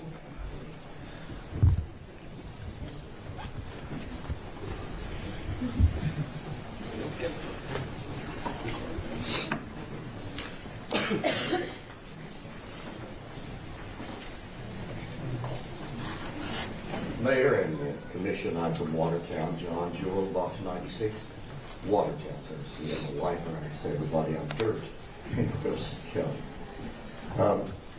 I've been on the Planning Commission for 30 years. I've seen a lot of developments. I've heard a lot of arguments, and they all sound regrettably the same. People are scared. People are scared of you. But you've got to have it, you've got to face it, and you've got to deal with it. If you don't face it, if you don't deal with it, you get some tragic situations. And that's the fear I have. I voted for this. Proud of it. I would vote for it again. I feel like it's a very qualified development, a very reputable development company. They're an international. Do you like that? No. But we're trying to compromise. We're trying to bend. It's kind of like fighting brush fires. You get out in the woods and they're tireless, and you start looking for fences and roads to bend things, to make them livable. And that's what we're trying to do with this development and others. I think this development company can do that. I think they have. They're not smokestack companies they're bringing in there. They're not chemical companies. They're dry industries. I like the idea of IT. IT could actually bring on a new industry in this county. A new industry. Oracle's bringing 6,000 jobs to Nashville. You don't think they're going to know about this? We are in the middle of one of the hottest distribution places in the nation. We can't change that. We are what the good Lord put us and what Uncle Sam built in the roads. Our roads are international roads. I-40 goes from East Coast to West Coast. 65 goes from the Canadian border to the Mobile Bay. There is going to be traffic. The least amount of traffic that you will deal with, in my opinion, and that's why I'm in the position I am, is industrial. The proper industrial. I don't want sprawling Nissans out there, and that's not what this is. It's not that kind of development. And so I feel like that we are trying to get the best of a bad situation. It's not that you folks are necessarily worried about your farmland. Don't misunderstand what I'm trying to say. Let me finish first. But it's about your lifestyle. You don't want to lose that lifestyle. I grew up that way. I know a lot of people. My dad was pastor of the Salisbury Baptist Church for 50 years. And I know the area. I know the area. And I don't like particular things like that, but it's just like I told somebody in Watertown. We'd like to see that lane, that highway, 4 lanes. Mr. Jewell, thank you for that. Thank Ms. you. Angela Kelly is next, and then Marjorie Thompson is after that. Angela Kelly?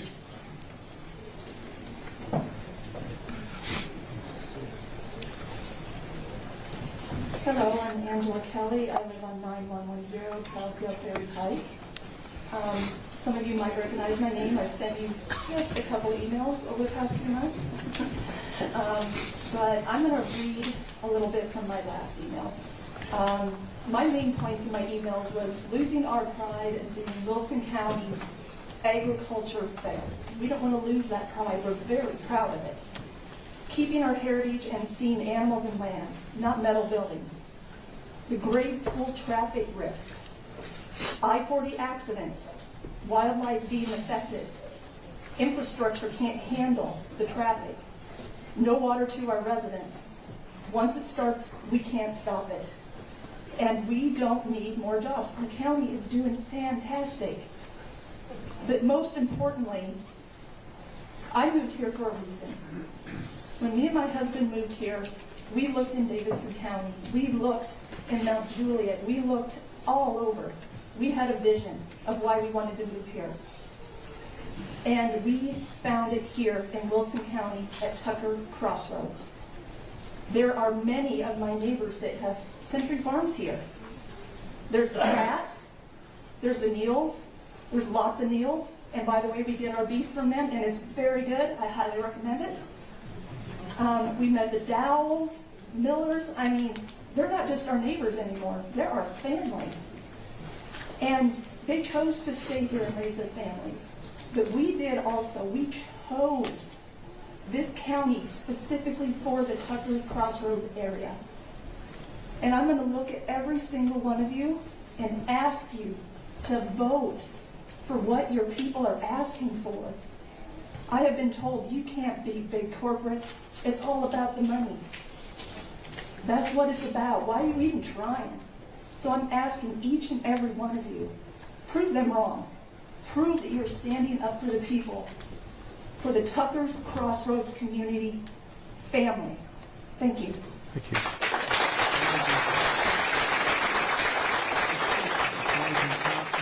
Wendy Millen, I believe. Marjorie? Yes, Thompson. Yes, Margaret. Margaret, sorry.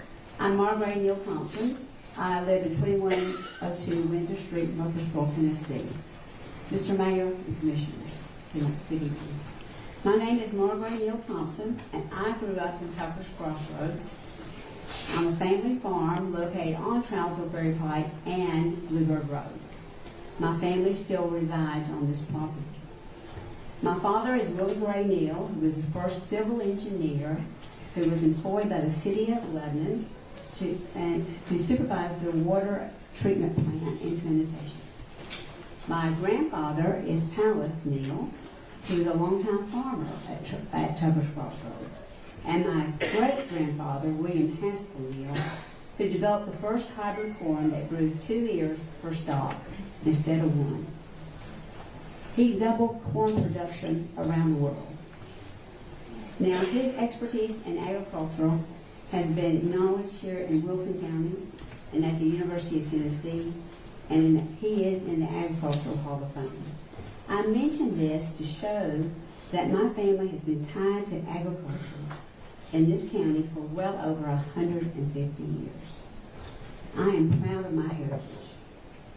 I am for the Hillwood project. I own property on the north and south side of the interchange on I-40. 3 of my cousins still farm there, the ones they alluded to that sell the beef somewhere. Yet, unlike them, I don't feel that commercial development at this interchange is a problem.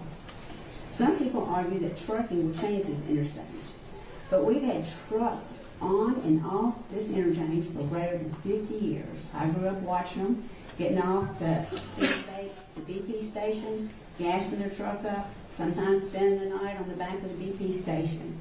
Even when we went to the master planning meeting at Tucker's Crossroads School a couple weeks ago, when my husband and I were returning home, there were 2 truckers parked for the night on the westward bound ramp of I-40.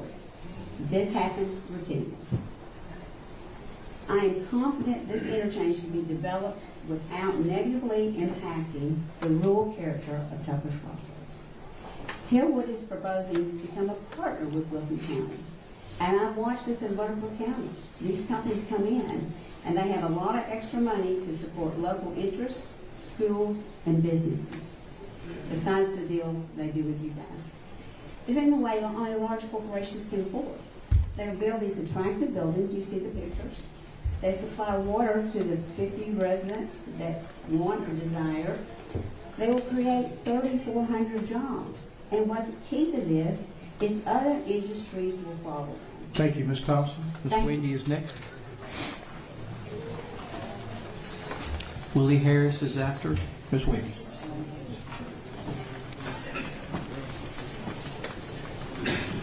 Could be Wiley. Hi, I'm Wendy Miller. I live at 817 Wildwood Avenue in London. I moved to Tucker's Crossroads in '96 and started my salon, my business out there in 2002. If you could look at the pamphlet you received on page 8, the petition against this development started in my salon with 623 people coming in personally when we expanded this petition to Wilson County with 1,500 signing. You can see how vast the dots are on the page. The overwhelming negative sentiment from Carthage to Franklin followed us on the No Industrial website to also encourage us to fight against it because of similar warehouses that they are near, that they're near to them. We ask that the character of our area not welcome an industrial industry. I know your job is hard, but if you can envision your loved ones, teens and parents, commuting through a different kind of traffic where they encounter huge trucks, typically taking up a lot of the road, you can't straighten out all those codes. I fear the teens traveling that are zoned from Tucker's Crossroads over to Watertown, where they are zoned for, they could possibly have fatalities going through their daily trek to school. Thank you for hearing my heart, and please deny this rezoning. Wally Harris. I've said that right. And then David Roberts after. Hello, I'm Wiley Harris. I live at 3880 Linwood Road. I'm from Greenbrier, Tennessee, originally born in Nashville. I moved out of Watertown a couple years ago because my dad suffered a couple of heart attacks. I've been living out here on Linwood. And I don't mean to sound alarmist or anything, but and thank you for letting me speak tonight, Mr. Mayor and Commission. But we're living in uncertain times. If you just look at the news, you see all sorts of scary stuff all the time, riling everyone up, drones over New Jersey, rising tensions, cyber attacks and supply chain disruptions are becoming real threats. Imagine a future where those disruptions escalate, grocery stores are empty, and food is scarce. The answer won't be warehouses or industrial parks. It'll be the farmland that we still have today. Concrete can't cultivate crops, feed families, or foster life. Asphalt won't answer the cries of hungry children. Farmland isn't just food, it's survival. Once land's paved over, it's gone forever. I walk down Bobo Lane almost daily with my senior dog. When I first turned onto it, I meant to go home, was going to go to the dog park, thought it was too far, and all of a sudden this narrow road started inviting me down it. First time I walked down it, I thought I was walking through Middle Earth, particularly the Shire. I expected to see Sam and Frodo come tumbling down a hill any moment, saying get off the road. Captivated by its serenity, it's also one of the few places where I can walk without the fear of being run over by speeding drivers. And now, Hillwood and Rothbro Jr. want to make the Shire into Mordor, where shadows lie. I guess that would make them sell If this project is approved, noise pollution would worsen, litter would increase, and riffraff already leaving bullet holes in the signs by the bridge on Bobo Lane. That kind of stuff would multiply. The wildlife being pushed back would suffer even more. Watertown thrives as a pastoral paradise, a reprieve from the concrete jungle of Nashville, the ever-expanding concrete jungle of greater Nashville. People often move here for open spaces, small-town charm, and connection to the land. This isn't about opposing prosperity. It's about ensuring that a billionaire's success doesn't come. I urge the council to vote against the so-called Bluebird Business Park, or as we should call it, the Billionaire Business Park. To all my neighbors, I say stand together and let them know that paradise is not for sale. And I've learned a lot listening here tonight about people not having water. I think you guys should just give them water with tax dollars. And I think it's ironic people in Watertown don't have water, and I feel for them. But turning Watertown into Detroit, Flint, Michigan. Thank you. David Roberts would be next. It's not an David Roberts.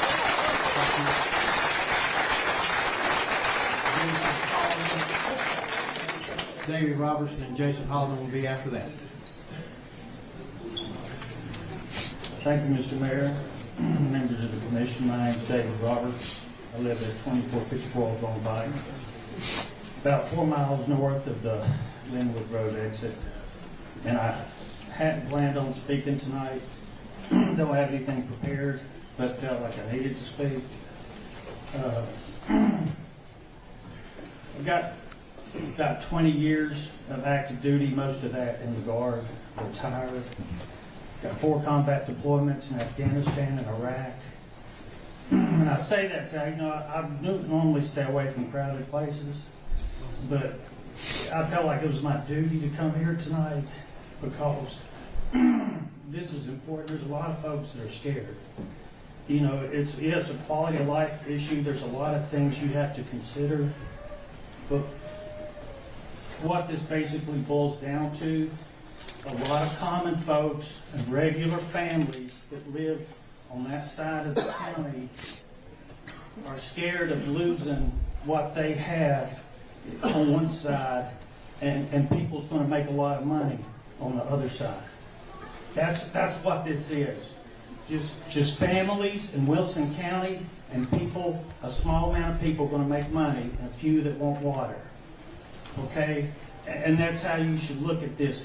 I spent 3 years of my life in the Middle East, and I tell you, that was to protect my country, but my family as well. And I'm telling you, these folks back here are scared, and they're counting on you to protect them, because you're the only ones that can do it. And you can do it from right where you're sitting, all right? You are their very last hope. And if you vote for this Hillwood to go forward, it's going to ruin that whole part of the county. It's special. It'll never be the same, and you can't undo it. I'm telling you, this is your chance to stop that. Yeah, growth is coming. They can say whatever they want about growth is coming, but I was at that TXR planning thing where the Planning Commission loved this idea of town and country, where you protect the agricultural areas and then you very specifically put where the growth is going to be. What they're trying to do doesn't fit with what the Planning Commission wants to do in the future, which is protect the agriculture, especially the eastern part of the county, which is what Wilson County is and what it's for. So just remember that. They're counting on you to protect them, like I had to spend 3 years of my life overseas protecting people back here. And my son right now is in Kuwait preparing to board a plane for Syria. And, you know, because of all the stuff that's going over there. My other son's back here. He's in the Guard. My dad was in Vietnam. My grandfather was in World War II, because that's what we do. Thank you, I sir. was raised Appreciate to be a it. patriot, and I'm Jason asking you to Holloman be a will be patriot. next. Thank you.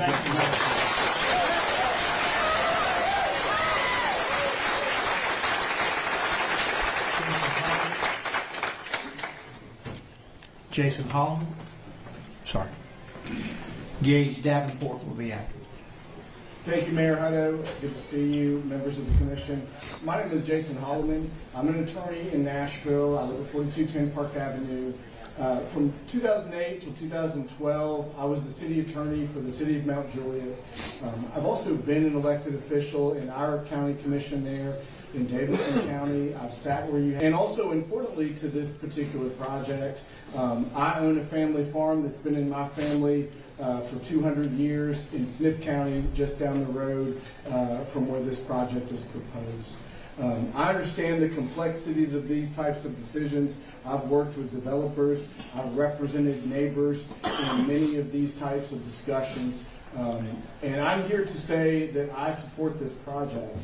And the reason that I do is that this is currently agricultural farmland, but by right, you could have 2,000 individual residences on this property.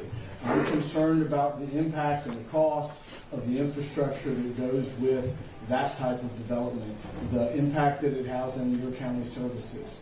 And meanwhile, what I'm interested in this project is that there are 352 acres of agricultural land that would be preserved as part of this. And as you've heard from many of these speakers tonight, it is also a way to access water to dozens and dozens of property owners along this way that currently do not have access to city water.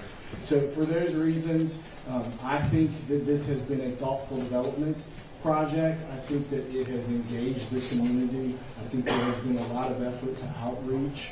And I believe at the end of the day, this area is going to develop, and that this is a more appropriate, less intensive, less impactful use on both surrounding property owners and on your city budget or your county budget. Thank you. Thank you. Gage Davenport, and then Britt Baldwin will be after Gage. I'm Gage Davenport. I live at 202 Cedar Way Drive. I've got land just across from this development on the same side of the highway as it. And I would like that everyone should remember that the Department of Transportation just spent $10 million on a new rail yard for Watertown. Now, what does that tell me that Watertown is getting? Infrastructure development. It is either a commuter train to Nashville, so Watertown is going to be yet another suburb of 200 people. Those 2,200 homes, residences are going to have. So let's say 4,800 people, almost 5,000. You've got 5,000 new people on the roads like Bluebird, Trousdale Ferry Pike, where people are getting killed. 18-wheelers are driving off the road. There was a Tough Mudder truck parked just in front of the school the other day, and I couldn't get past. So, at the end of the day, really, we have two roads ahead of us. We can either stand on our own as an industry and as a community, or we can let ourselves be swallowed up by newcomers and renters that will do nothing but change the entire face of the community. You get those 5,000 people in, you will have no more Tucker's Crossroads. It won't be Tucker's anymore. Every single person that you see here gathered together as friends and family, every single one of you, you will not have that closeness with that many people in such a small area. You're going to have, what, 2,400 homes on half-acre plots? That's the alternative to this park. If we don't do something about it, we are just kind of left in the dark. We're losing out on money. We're losing out on a lifeblood for our community. And we are missing out on the bigger picture, quite frankly. That's all. Britt Baldwin, and then Maggie Baldwin will be acting.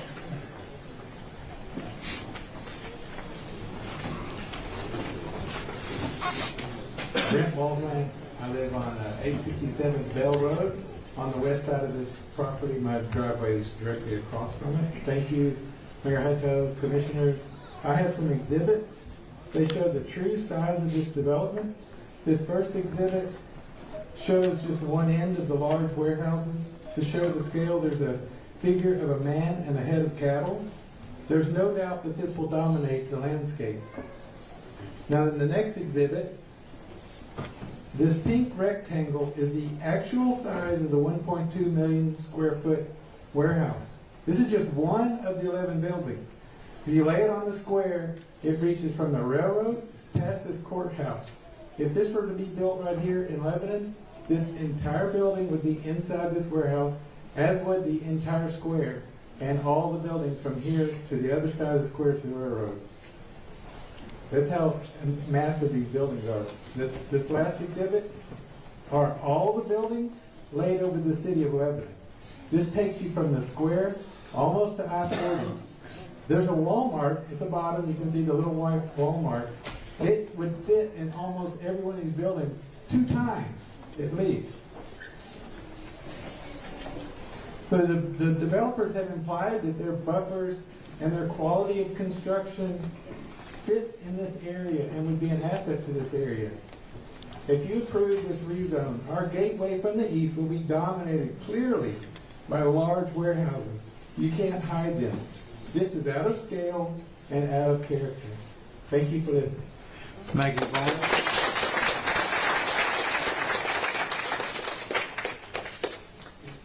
Andy Von Schick would be next. And Maggie. Hello, thank you so much. My name is Maggie, and that was my dad, but he didn't make me say this. I want to speak for my generation, Generation Z. I live on Bell Road, right off of Bluebird, and I always have lived there. I hope to keep living there. I'm not the only one in my generation who wants to live on land. I just read articles from Forbes, Business Insider, and New York Times, all talking about the recent shift of Gen Z moving to the country. One Business Insider article says young people are relocating to rural areas. There is also the trend of millennials and Gen Z to move to real communities, not subdivisions. We are leaving the culture of fast pace and rapid demand. We want a slower life. We want to grow our own food and buy locally. This area and the current land use plan already fits this description of a real community. If you make this decision, it is irreversible. The land is the most valuable part of Wilson County, and voting for this park, that's pretty ironic of a word, voting for this will take the land away from my generation. If we build this, we can never return to the soil. We can never return the soil to what it was. This decision will destroy the community that is there and the community that will continue to form. I hope that my generation will take up responsibility for this land and will keep it from industrial development if you only give us the opportunity to do this. And yes, it may sound like a sacrifice to a few of us who don't have water, but I'm thankful for the sacrifices of my parents and grandparents, all those sacrifices that they made for me. Thank you, guys.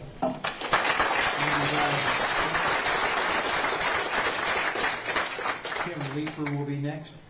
Hi, Andy Van Schick, 7890 Bluebird Road. Thank you for your time letting us all have the conversation here. I'm a trucker from college, so based on the gray hair here, it's been a long time, but I'm in trucking. If we opened up, one of the conversations is about tax dollars and how this would be better used as a warehouse. If that were the case, then you need to level all warehouses and put warehouses up, and that's not really feasible, right? So I'm not sure it's a good argument. I am a second generation enjoying the property. We have 3 generations enjoying the property, and we have a 4th generation coming to visit for Christmas, so a granddaughter. So looking forward to that. Trucks going down the wrong way on Bluebird happens all the time today with no turnaround, and it's really a problem. Drives right by our house there on Bluebird Road. Being in the trucking business, my best guess is somewhere between 350 and 700 truckloads a day going in and out. If you think a couple of trucks parked on the off-ramp right now is a problem, just wait.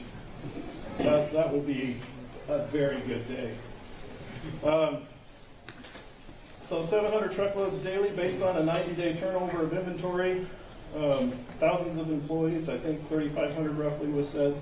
Let's just assume there's 3,500 vehicles, 3,000 employees a day going in and out, so that's 6,000.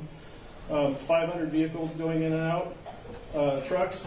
So if that were the case, you've got 3,500 vehicles, right? That's not including salespeople coming in and out that are selling for the warehouses that are there. It doesn't include salespeople coming in to sell them something. And it certainly doesn't include going out to lunch with the 3,000 employees that work there. So there would be a lot of traffic. I don't think residential homes in the area would have the kind of traffic that we're talking here, not to mention the asphalt, the heat coming off the buildings, the air pollution, the noise pollution, et cetera, et cetera. In a 10-hour shift with just 3,500 vehicles, which I think is on the low side, you're looking at 6 vehicles per minute, not including the salespeople and electricals that I talked about. There was someone, when this all first started, somebody from the development side, correct me if I'm wrong, said something about, hey, if you don't want us here, then we won't come. Well, I think we've spoken, but yet we continue to speak. And as far as the jobs created, I get it, but there's an awful lot of people looking for employees right now and nobody wanting to work, so I'm not sure that's a good argument either. Thank you very much.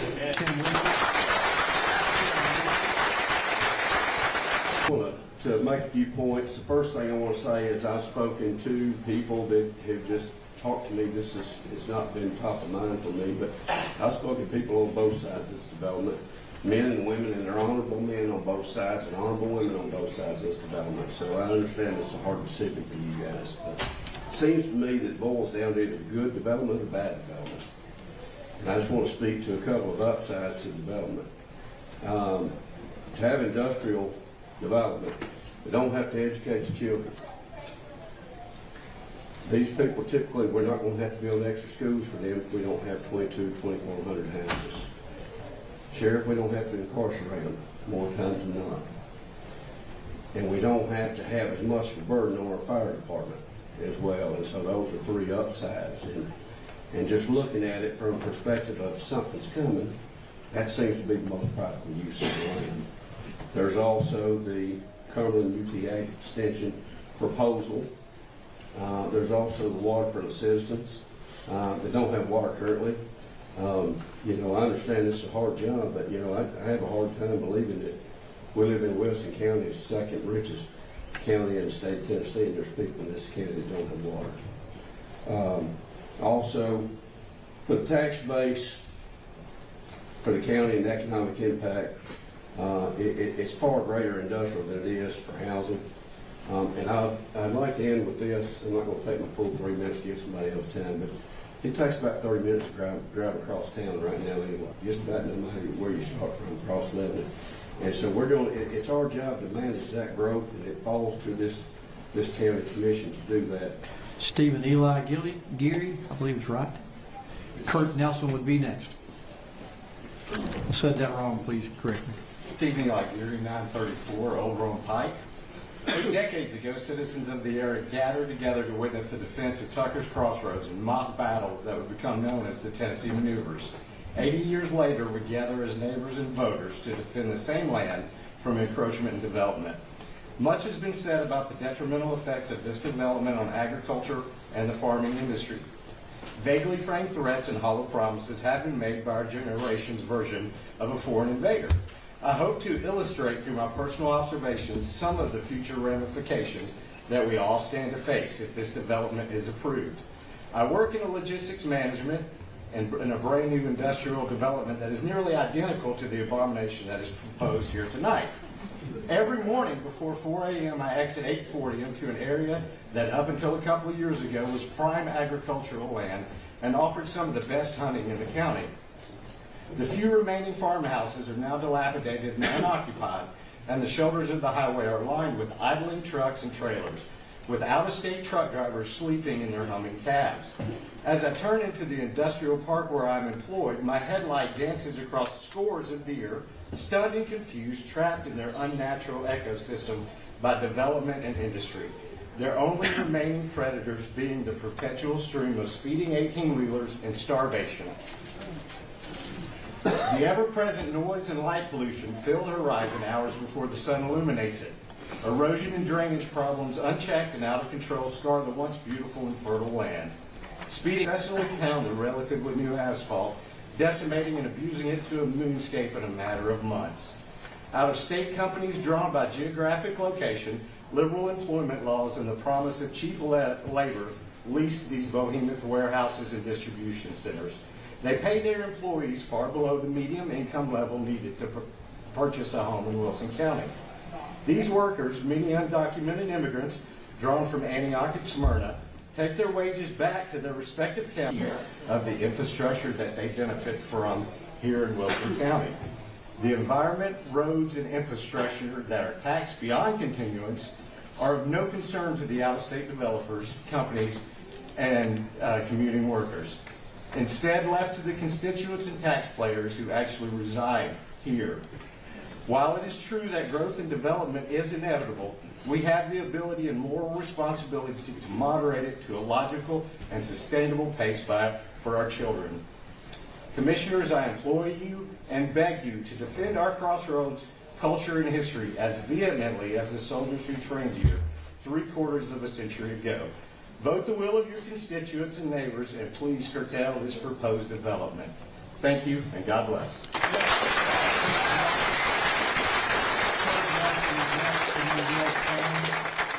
Kurt Nelson and Greg Spann. Good evening, everybody. My name is Kurt Nelson, and I'm with Hillwood. My address is 6410 Poplar Avenue in Memphis.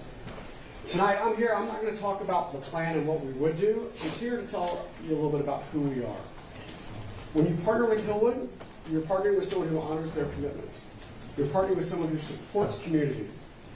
Hillwood is not just another developer. It's not just another company. We are a family-owned developer, a family-owned company that operates based on family values. Family values like honoring our commitments, like trust and integrity. Those aren't just words to us. They are how we operate every day. What that means is we're going to keep the promises we make, and we're going to do what we say. You deserve a partner who does believe in those values on this property. This site, you've heard many people here say, it's going to be developed. So rather than thinking about the what, whether it's going to be high-density residential like the plans of this, if you allow us to be your partners, I promise you, we will honor every commitment we make to you, as we always have. We believe in being partners, and we believe in being part of the community. That means, yes, you will see us at the ham breakfast. We're not saying we're part of your community yet, but we want to be, and we will be throughout this process. Isn't that what you want in a partner? We listen. When you're a partner, you listen. We listen to the community. They said they wanted a convenience center and a gas station. We brought in Hellbone to help us with that. When we needed to do an economic impact study, we went to the county and we asked y'all, who do you trust? Who is the consultant that you trust? And that's who we hired. And we know you want to preserve your agricultural history and heritage. That's why we did partner with the groups you heard about tonight. And yes, we are dedicating 25% of this property. If you believe, like most here, that this is going to be developed at some point, don't you want someone who's willing to make those commitments and be part of the community? We will do it now, and we will do it throughout the development of this property. Let me finish with this. The zoning, the land use plan, they are important, but they are only part of this. The bigger question is, who is the partner that's going to guide this for you? Hillwood should be that partner. We are a family-owned company rooted in family values. This project represents a fantastic opportunity for all. And if you allow us to shepherd it through with you as your partner, I promise you will not regret it. Thank you. Greg Spann, and then Derek Kilden. Hello, Mr. Mayor and Commission. My name is Greg Spawn. I'm the architect on this project, at 3401 Highway Lane. And I just want to say I'm very proud for the opportunity to present this with the Valor team. I've worked on industrial projects across the country, and by far this is one of the leading developments I've worked on. If you could, in your presentation or package, please go to slide 14. And I want to show a section cut of the site of the nearest house in proximity to one of our warehouses. I noticed on the screen there. Thank you so much. I know someone expressed concern about the proximity to their home of maybe about 300 feet. The house would be one of the closest ones would be 1,400 feet, which would be almost 4 football fields away. Also, we would be preserving a lot of landscape buffers and using vegetation to shield the warehouses from residences. So what we're trying to do as designers is keep the current residents in the as-is condition. Also, what we're trying to do is mitigate as much of the noise and light pollution as possible by using down lights to preserve or stop lighting from going up. So basically, minimum would be about maybe a little bit of moonlight of a foot candle. Also, if you go to slide 15, coming off the highway heading eastbound, the first building you're going to see is the convenience store. And in this slide here, we have our buildings tucked into the landscape using the buffers to shield them from the highway and from the other homes. And if you can go to slide 16, please. This is kind of the entrance going into the park. We're going to, like I mentioned, use the landscape buffers and more vegetation to preserve noise levels and other traffic noises as well, and shielding the warehouses back into the landscape. And I just want to say that, as an architect and as a developer, we are very concerned about, well, not concerned, but we do want to mitigate the noise and light and sound pollution as much as possible, and that's what we do as professionals to mitigate this for you. So, thank you. Derek Kilden and Rob Dobie will be next. Hi, keep it on slide 12, please. My name is Derek Kilday, and I'm a geotechnical engineer with UES. Our firm has been retained by Hillwood to act as the geotechnical engineer for the development, and if the development moves forward, we'd also be doing the construction materials testing and special inspections during the course of construction. I've been asked to speak about the STEP system, or essentially the septic system for the development. As you can see on the figure on the screen, there's a whole lot of colors and there's a whole lot of different letters and numbers in orange. I don't want to get too hung up on that. Those just identify different types of soils that are present at the development. There's been some question as to whether we could find enough soils on this development to perk and to support the development. To date, we've only explored about 20% of the property, and out of that 20%, we already have enough soils to support the development for the STEP system, the entire development, just out of 20% of the property. That's the equivalent of about 2,000 homes. So I know that there was some concern that maybe this wouldn't be as high density a residential development, but the soils will support that type of development. In the yellow area, you'll see that areas that we've targeted for water discharge, the treated water on the property. And right now, that area shown equates to 21 acres. And that's just out of the 20% that we've surveyed so far. That's all I have. Thank you so much. Rob Dobie and Sarah, I don't know that I can say the last name correctly, so I won't butcher it. Something. Is last name. Okay. If you could go to slide 4, please. All right. Hello, my name is Rob Dobie. My address is 921 Main Street, Nashville, Tennessee. And I am part of the Hillwood Community Engagement Team for the Bluebird Business Park. We find their development plan and work through the county's permitting process. It is also sought to get involved in the local community and to get to know as many people as possible. And the reason we did that is very simple. We want this project to be something that the community can be proud of. And that fulfills the needs of both our direct neighbors and of Wilson County residents more broadly. And frankly, the best way to do that is to go out and talk to people. So that's what we set out to do, to meet with folks from every corner of Wilson County, regardless of whether they were for or against our project, to collect a wide range of feedback and incorporate that feedback into our proposal. And the results of that engagement are very clear. Much of what this project has to offer, from the water line extension to the agricultural preservation area to the gas station, road realignment, these are the results of brainstorming with neighbors and other community stakeholders. My colleague Sarah and I are here to present about the extent of that engagement, starting with our door-to-door outreach to our direct neighbors. So over the course of several months, my team set out to meet with property owners in the direct vicinity of our property in order to share information about the project, provide a point of contact with Hillwood, and gather feedback on the proposal itself. So we canvassed these homes regardless of the homeowner's stance on the project, because the entire purpose here of this entire exercise was to be open to new ideas and understanding of people's concerns. So in total, we knocked on 118 homes, primarily located on Bluebird, Linwood, Bell, Bobo, and Poplar Hill roads. And you can see those properties here on the map. So we visited many of these homes. We visited multiple times to have follow-up conversations with the property owner, or to meet with an occupant who was not at home the first time.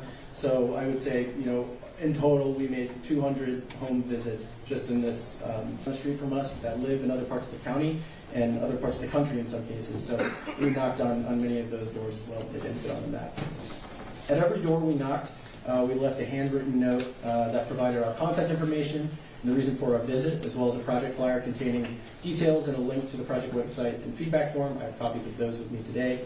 And for houses where no one was home, we made sure to leave these items somewhere by the front door so that an occupant would be sure to spot them. And we also mailed these items to several of the homes that were inaccessible. Next would be Sarah. Sarah's next. Thank you.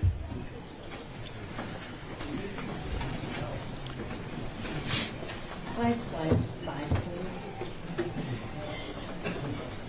Okay. Hi, my name is Sarah Tylewski. My address is 141 East Drive. As Rob stated, I'm on the Hillwood Community Engagement Team for the Bluebird Business Park, and thank you for the opportunity to discuss our efforts tonight. Our process is focused on a countywide approach to understanding the perspectives of all stakeholders for this proposal. We are proud of what this project represents for Hillwood, the community, and Wilson County. This is what we do. We make projects that communities are proud to have. We presented our project at Mount Juliet Rotary, at Lebanon Rotary, and at Lebanon Kiwanis. Hillwood is a proud and active member of the Lebanon-Wilson County Chamber of Commerce. We are a sponsor for the Wilson County Fair FFA Ham Breakfast, a sponsor for the Dr. Carey Harbert Memorial Chamber Summer Scramble, and a sponsor for the Lebanon Breakfast Rotary 120th Annual Fish Fry. Hillwood was also a member of the Taste of Wilson County. Next slide 6, please. We develop opportunities to deliver on our promises. This includes our community involvement during and after project construction. Hillwood has been working with Home for Heroes since 2015. Our commitment is to provide 2 mortgage-free homes for veterans and first responders every year to the Building Homes for Heroes organization in our project communities. The Light the Trail Ride is a cycling event that takes the Hillwood team 1,800 miles down the Mississippi Valley to light the trail for those struggling with the stigma associated with depression and increasing suicide awareness. Every year, over 200 guests gather at the Circle T Ranch for Hillwood's Memorial Day picnic. Among the attendees are local elected officials from our project communities as well, those first responders, active duty members, and veterans of the United States Armed Forces and their families. Can I have slide 8? Last but not least, represented here is 7 total miles of waterline extensions with the Bluebird Business Park. This is a fair authority does not have these extensions in their long-term plan, and they will only happen with private development. There is no guarantee another developer will offer the 4 additional miles. 3 miles is all that is needed to service the business park. The additional 4 is to complete the service in this area in response to neighbor feedback we received through our community engagement process. Several neighbors need this water. Others haven't built on their properties due to a lack of safe and reliable water. These extensions provide an opportunity for the rest of the property owners or their heirs to access it in the future, where that opportunity currently does not exist. Thank you again for the chance to speak tonight. That's all I have. Hal Baum.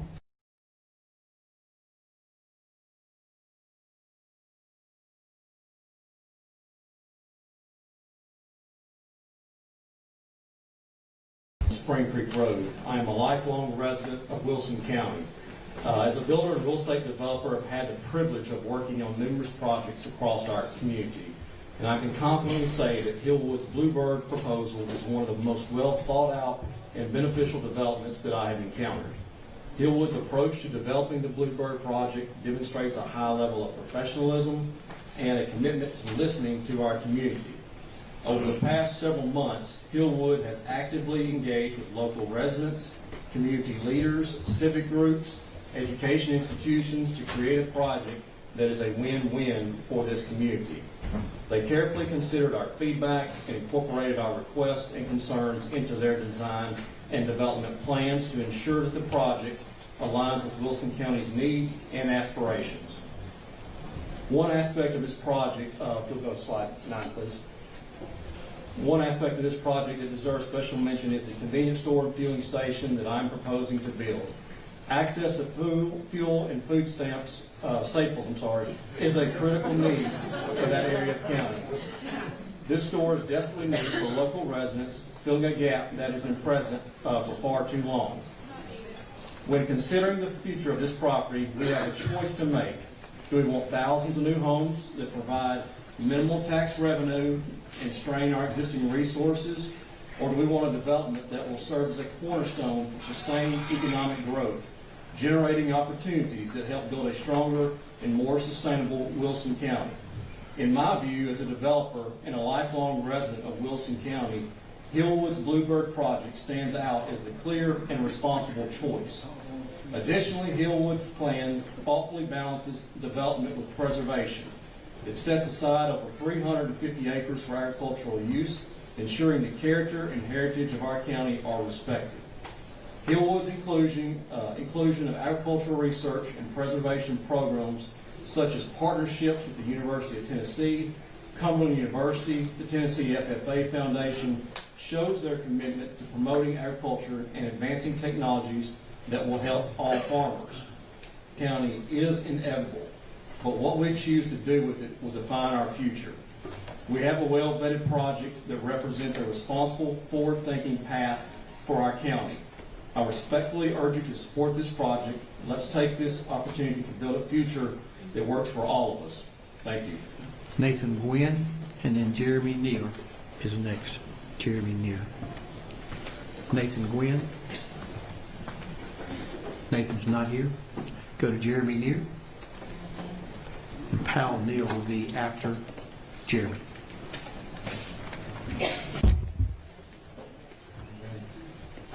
Thank you. Jeremy Neer, 150 Dunaway Road in Lebanon. It's near the other warehouses that are being put in the county, near the 840 and 109 intersection.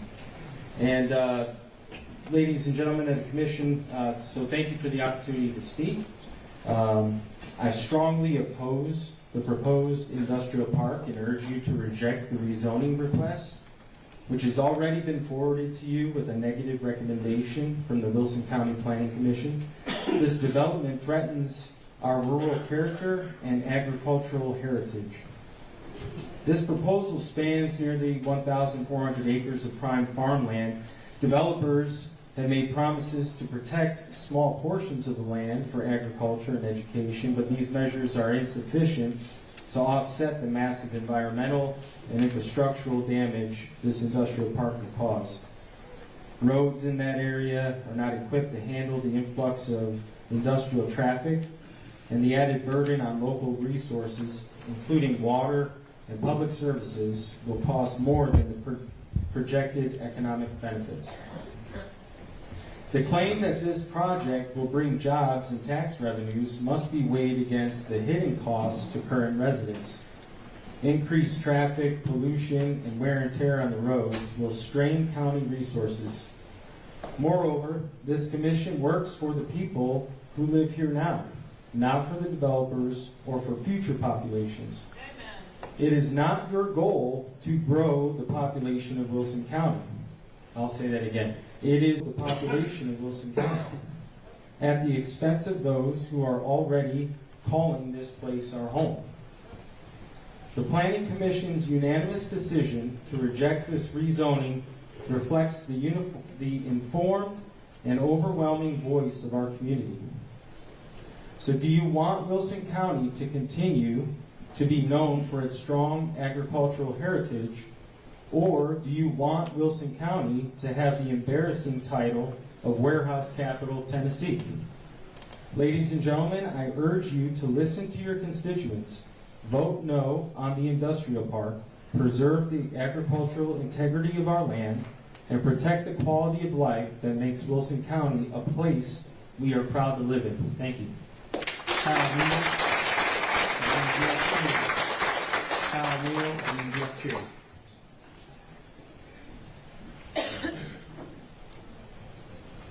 Thank you, Mayor Hoto and County Commissioners. Thank you for your service. Thank you for being here tonight and listening to all this. I hope nobody's got a headache yet. But anyway, just want to set the record straight about a couple things. I live at Tucker's Crossroads. I've been there all 66 years of my life. And my kids and my grandkids represent the 6th and 7th generation of our families to be there. We got 6 grandkids and we almost got 7. And maybe we're going to have more than that. But we're proud of our kids and we love our kids. We built a ball field there for our kids. And we welcome kids and families to come into our community. It's been talked about the 2,000-something houses. If it was so feasible to put all these houses here, how come they already hasn't been built? The land use plan was put in place in 2006. This is almost the end of 2024. So I think that's kind of being used as a scare tactic somewhat. As some of you may know, our family's been involved in agriculture all these generations. We're still farming full time. And we do have cattle on this property, about 200 head. But that's not the reason that we are opposed to this project. We're opposed to this project because it's going to change our community, our way of life, and the very fabric of who we are. Our community is based on open spaces and the rural way of life. That's what we like, and that's the reason people like it. That's the reason people are coming there. And when they talk about preserving 352 acres of farmland, I just want to set the record straight. Trees and rocks and cedar bush. It might support a few goats, but basically that's what it is. Because we know because we're there. I know that y'all are getting tired of listening to everybody, but I respectfully request that you turn down this plan tonight and that you leave our community to grow the way that we would like for it to grow, and you listen to the community and the vast majority of what the residents want. I would like for my grandkids to be able to see cows instead of large-scale construction. I would like for them to be able to observe wildlife instead of warehousing. And I would like for them to learn how to drive tractors instead of watch tractor trailers go down the road. Thank y'all.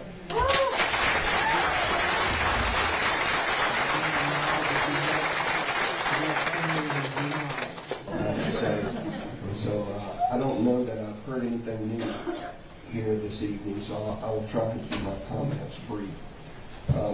As the mayor introduced, my name is Jeff Cherry. I grew up in Mount Juliet. I raised my children in Lebanon, and I now live out in the county. I live at 851 Linwood Road. I did live in Nashville for a very short period of time in the early part of my working career. I appreciate your commitment tonight, your commitment to our community serve. You are to be commended for listening to the voice and being the voice of your constituents. I've been incredibly impressed throughout this process with the character and the community of Tucker's Crossroads, the legacy that they share of family, farming, and friendship, and that I have come to know has been, in my eyes, idyllic. The current land use plan meshes into the fabric of the character of this community. The proposed plan before you does not mesh with the fabric of the character of this community. When this matter came before the Planning Commission, it was denied, and rightfully so, because it does not fit the current land use plan. The amendment request and the rezoning request were denied, and now we're here, and it's your decision. I'll leave you with this. On November 1 of 1991, I started the Metro Nashville Police Academy. I graduated from there on March 31 of 1992, and as my now wife was pinning my badge upon my chest, I felt a hand upon my shoulder. I turned and saw my grandfather, and he was smiling. He leaned in, and he whispered in my ear, "Son, you're now vested with great power, and with great power comes great responsibility." He pulled away from my ear, looked me in the eyes, and as we locked, he said, "Always do the right thing." You have great power in your roles as county commissioners. I urge you to use that power tonight to do the right thing. Follow the current land use plan. Follow the recommendation of the Planning Commission and vote no.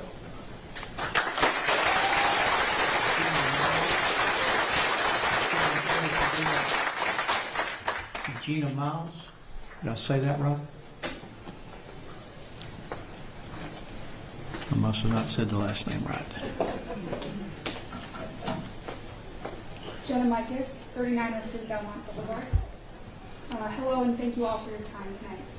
As I said, I'm Jenna Micus. I'm from Nashville and I'm here representing Hillwood as the transaction leader. I am responsible for generating business opportunities and the leasing activities for all of our developments here in Tennessee. It's my job to track available properties, tenant demand, and activity in the market. I do it all day, every day. We are lucky here in Wilson County because unlike many other markets across the country, we have demand for growth. There are currently multiple users that are looking at our area to place their business, and they're looking for spaces between 500 and 900,000 square feet. Using the Wilson County Economic Development Team's data, and as Corey mentioned earlier tonight, unincorporated Wilson County couldn't even compete for these as it only has 446,000 square feet currently available.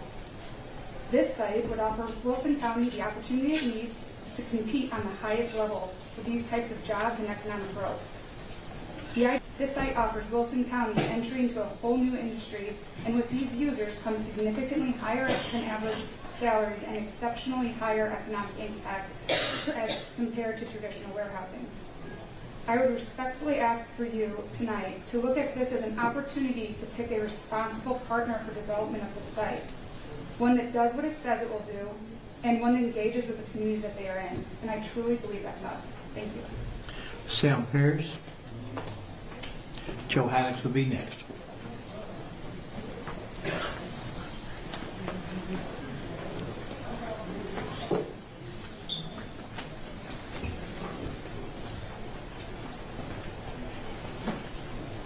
Mayor, council members, thanks for the time today. My name is Sam Parrish with Davie Resource Group. I'm a geologist and environmental consultant, over 20 years of experience, and have had worked on numerous projects with Hillwood over the years, probably over the last 10 years or so. And I can just say that they do development the right way. They start with the due diligence step, which is what you see if you slide 17 that's in this packet. Shows the aquatic resource we identified, the cemeteries we identified that came from some of the desktop analysis and a site visit, and that's kind of the first step in this planning process. Hillwood goes about this the right way. They first look at a piece of property, and this is kind of the first step to see if it's feasible for development. And that's why we've gotten to this point, is because we determined it is feasible. And so the next step is, if this project is approved, we would walk, every square inch of this, identify every stream, delineate every wetland, look for endangered species habitat, engage archaeological specialists, and satisfy all the requirements of the state and federal regulations. So then we work with the Tennessee Department of Environment and Conservation. and U.S. Army Corps of Engineers. And, I know people have asked for, environmental studies. That will be the step after this when you go through that permitting process. An individual permit through the U.S. Army Corps of Engineers requires an environmental assessment. So that would include an evaluation of every wetland and stream, endangered species issues, archaeological issues, cemeteries. All that has to be addressed and thoughtfully planned throughout this process. And it's actually a state and federal regulation that you do that. And working with Hillwood, we would make sure that all the requirements are met, and that we would work through that process, avoid and minimize impacts, and that's kind of part of the planning process. Is you look at your original site plan and see if there's another tweak to that site plan that could meet that requirement, and make sure that this development fits into the environment in a way that's responsible and it's actually required regulations. And just wanted to make sure that this council and Mayor, y'all knew that Hillwood does this the right way. They, make sure that they listen to me.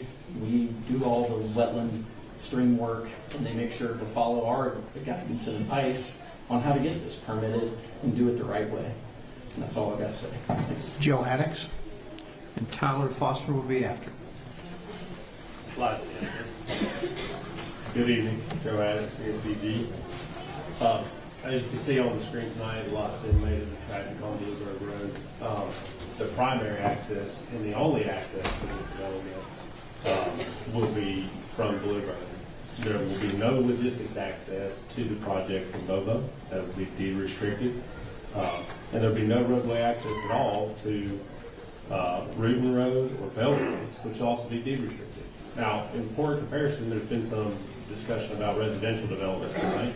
It's been our experience, as you've seen with us in the past, that with a similar residential development, that a connection to Bobo, Bell, Reuben would probably be requested, if not required, based on planning recommendations to provide that secondary access. So with this development, we can control that access.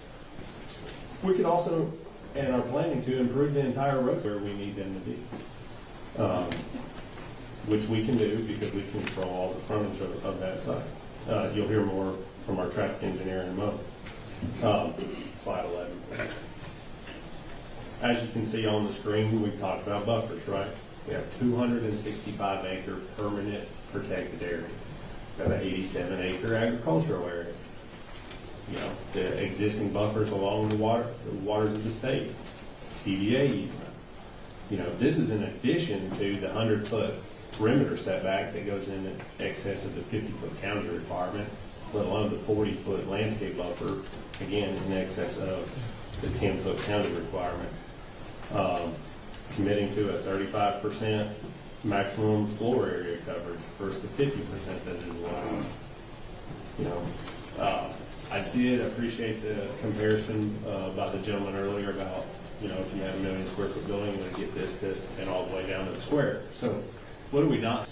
We have ample green space developed in this opportunity to preserve, and to create our stormwater quality and quantity treatments.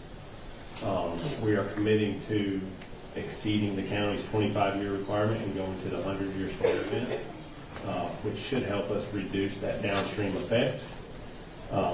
Both of these streams, Jennings Fork and Dry Fork, are both FEMA studies, so we know we adhere to those. We will update those studies accordingly.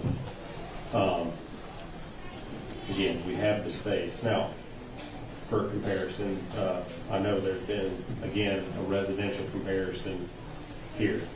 2,200 homes, just real quickly, is going to generate you somewhere in the neighborhood of 710 students. Mr. Tyler, you're next. Thank you. Go to slide 13, please. My name is Tyler Fosness. I'm with KCI Technologies at 511 Avenue North. I was hired by Hillwood to do traffic impact study for the development. The first thing I want to point out, though, is that they have also committed to do traffic impact studies with each new building that comes in before it's designed and approved. They'll do a new traffic impact study so we can verify all this analysis. But just to get into a little bit of what we studied, Hillwood asked us to expand our radius of what we normally study in a traffic impact study to include up north to Trousdale Ferry Pike, over to Bell Road to the east, and down south to Poplar Hill Road. We studied these mostly to gauge what Hillwood would be needing to prepare to invest over the time in the roadway system. As we can see, our major improvement would be the realignment of this Linwood Road as it goes down south to Blue Road, to make that the direct route with stop controlled approaches at Bluebird Road and Bobo Road off of that. This ensures the truck traffic from the development gets between the interstate and the site as quickly as possible and doesn't affect that outer area that we studied. Other improvements we looked at for the interchange will definitely be installing either traffic lights or some kind of roundabout, depending on input from the community, input from the county, and the traffic impact studies that we do. Also, road widening, making sure there's enough lanes out there to accommodate all the added traffic. Turn lanes at intersections will also be looked at and are recommended at the interchanges. The main point that I would like to end with is just to reiterate it. They will be doing traffic impact studies at each building as we go through the development so that we can verify these improvements are needed. We can identify any new improvements that are needed, and most importantly, we can get the time these improvements go in so that we can ensure they're constructed before any problems arise when they're needed. And my name is Tyler Fosness, and I'll be happy to answer any questions if you have them. Thanks. Lana Suit, and then Peyton Witt.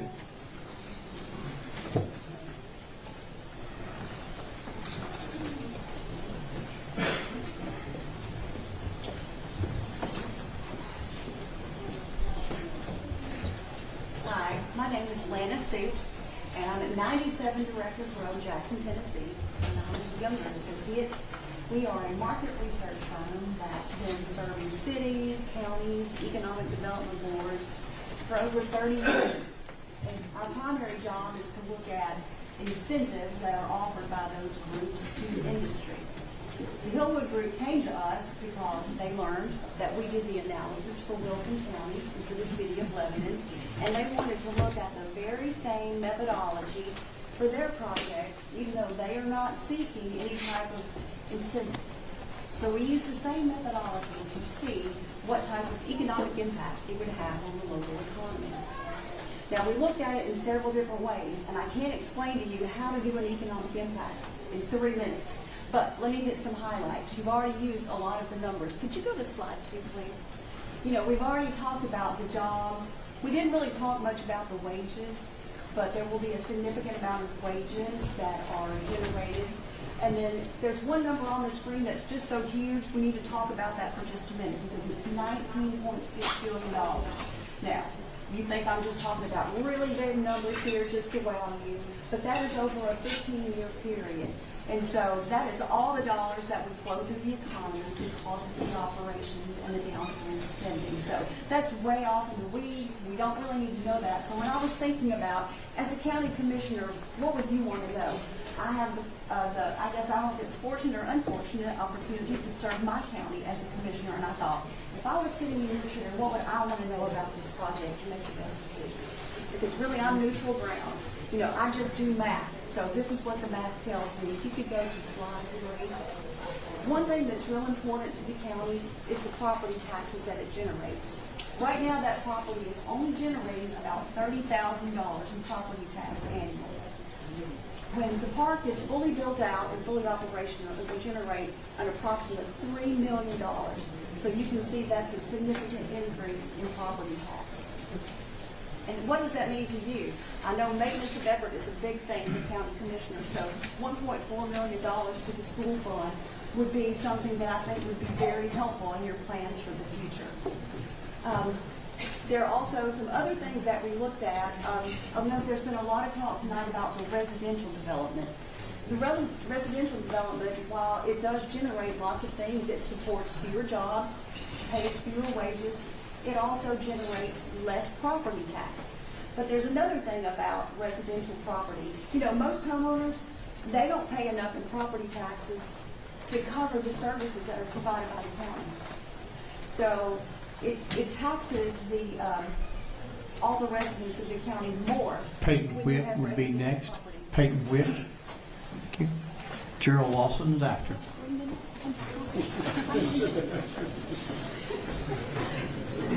Commissioners, thank you for the opportunity to be a part of this process with you this evening. My name is Peyton at 6410 Valor Avenue. I work for Hillwood Construction Services, and I personally oversee all construction for our company in this region. And I just wanted to take the opportunity to give you some insight into HCS.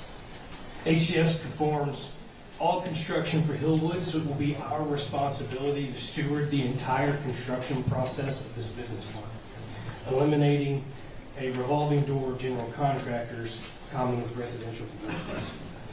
Additionally, we are certainly the most successful when we get the opportunity to trade contractors to deliver quality facilities. I certainly believe that is a benefit of us being a part of this community, and we look forward to those relationships.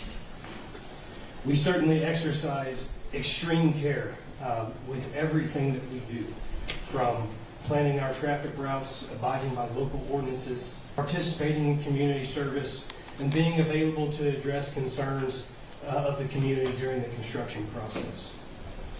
Specifically, as it relates to blasting, which we heard concerns about, that starts now.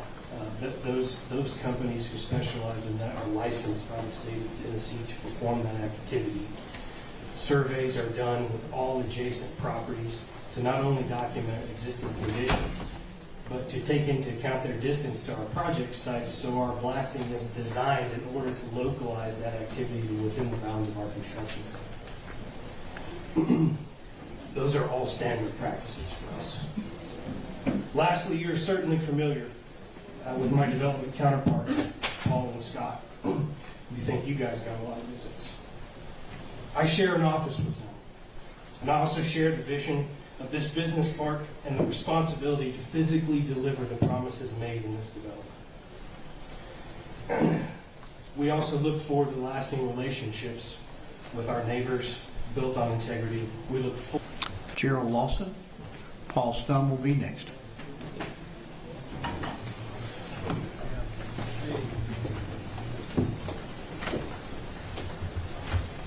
Gerald Lawson, 275 Wanted Inn, Memphis, Tennessee. Mayor, Commissioners, I appreciate the opportunity to address you on Hillwood's behalf this evening. What I specifically want to speak to is an issue that was brought up with Rutherford County and the tax issue. 3 minutes is not enough time to go into the complexities of that entire project. I want to hit some highlights of that. As was said earlier, Hillwood works in every community it comes in to be a good partner with those that it works with in each community. In that community, they work with the City of Smyrna, Rutherford County, the Industrial Development Board, and the Airport Authority.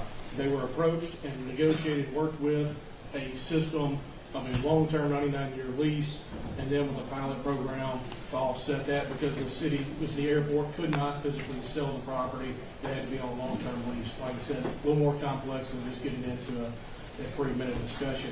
But the important part of that is that Hillwood honored all the agreements and further the intent of all the agreements that they had with all those parties, and those parties were happy with the product that resulted in hundreds of thousands of dollars being generated to the Airport Authority in revenue of our long-term revenue streams, and it didn't have to come back on the county.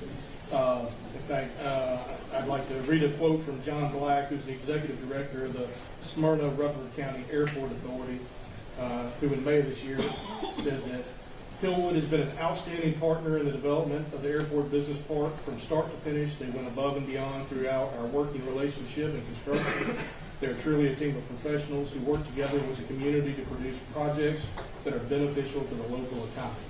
I'd like to reiterate, that's what this company, and important to be distinct in who you partner with as opposed to how you partner with projects. So, thank you very much. Paul Stum.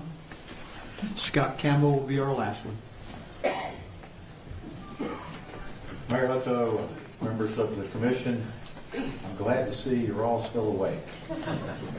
My name is Paul Stum. I reside at 515 West Spring Street in Lebanon, and I'm here representing Cumberland University tonight. And I want you to know that Cumberland University is neither supporting or opposed to this project. We are not here to advocate for or against.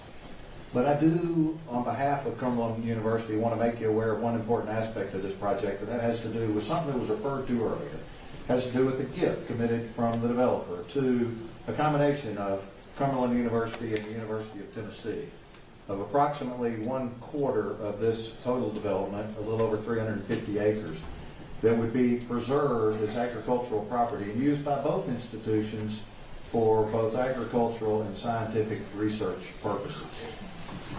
My board met to consider that opportunity just about 2 weeks ago, and they voted unanimously to accept this gift if this project comes to fruition. And they further directed me to write a letter to explain our position, which I would like to in my remaining time, which will take less than 3 minutes, less than a minute and a half perhaps, to share with you the letter that I wrote to the Hillwood Group addressed to Mr. Scott Campbell. Dear Mr. Campbell, please accept my appreciation for offering Cumberland University the opportunity to be gifted a portion of the property within your company's proposed development on a tract of land located near the I-40 Linwood Road interchange.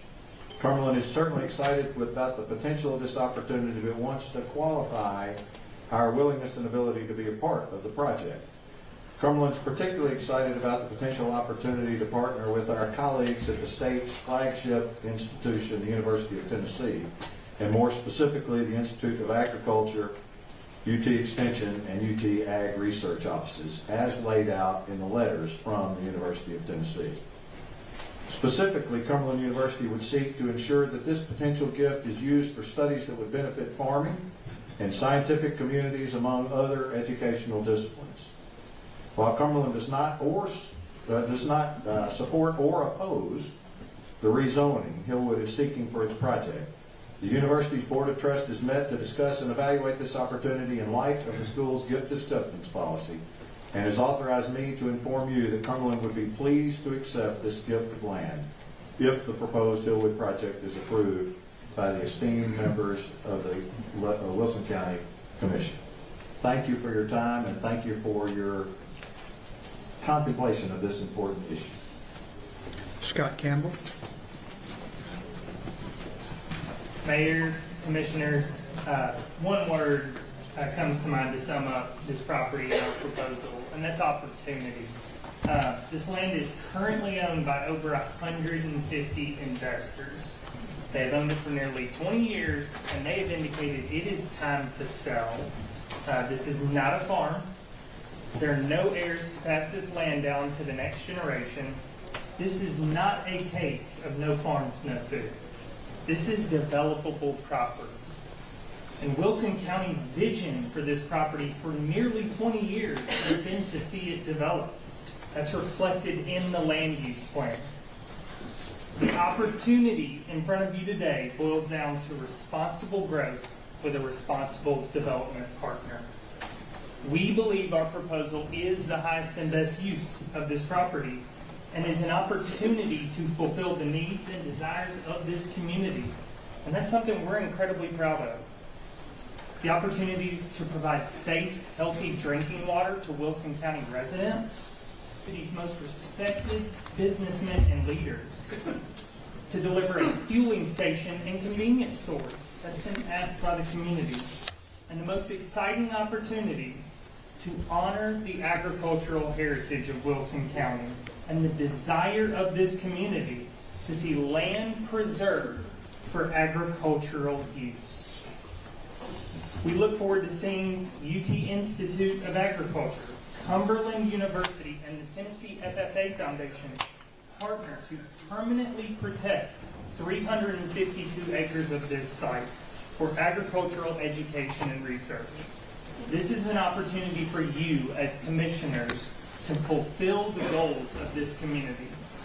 This is an opportunity to solidify this land's future with an organization that will be a true community partner who will deliver impactful benefits to our neighbors and the larger Wilson County community. The growth of Wilson County is not on the horizon. It's at the doorstep. Growth must be well thought out and executed by reputable partners to be successful. And for this piece of developable property, Hillwood is that partner. We are leading this development with a community-first mindset. For over a year, we have engaged with our neighbors to better understand their needs and goals, and our development is a direct reflection of their input.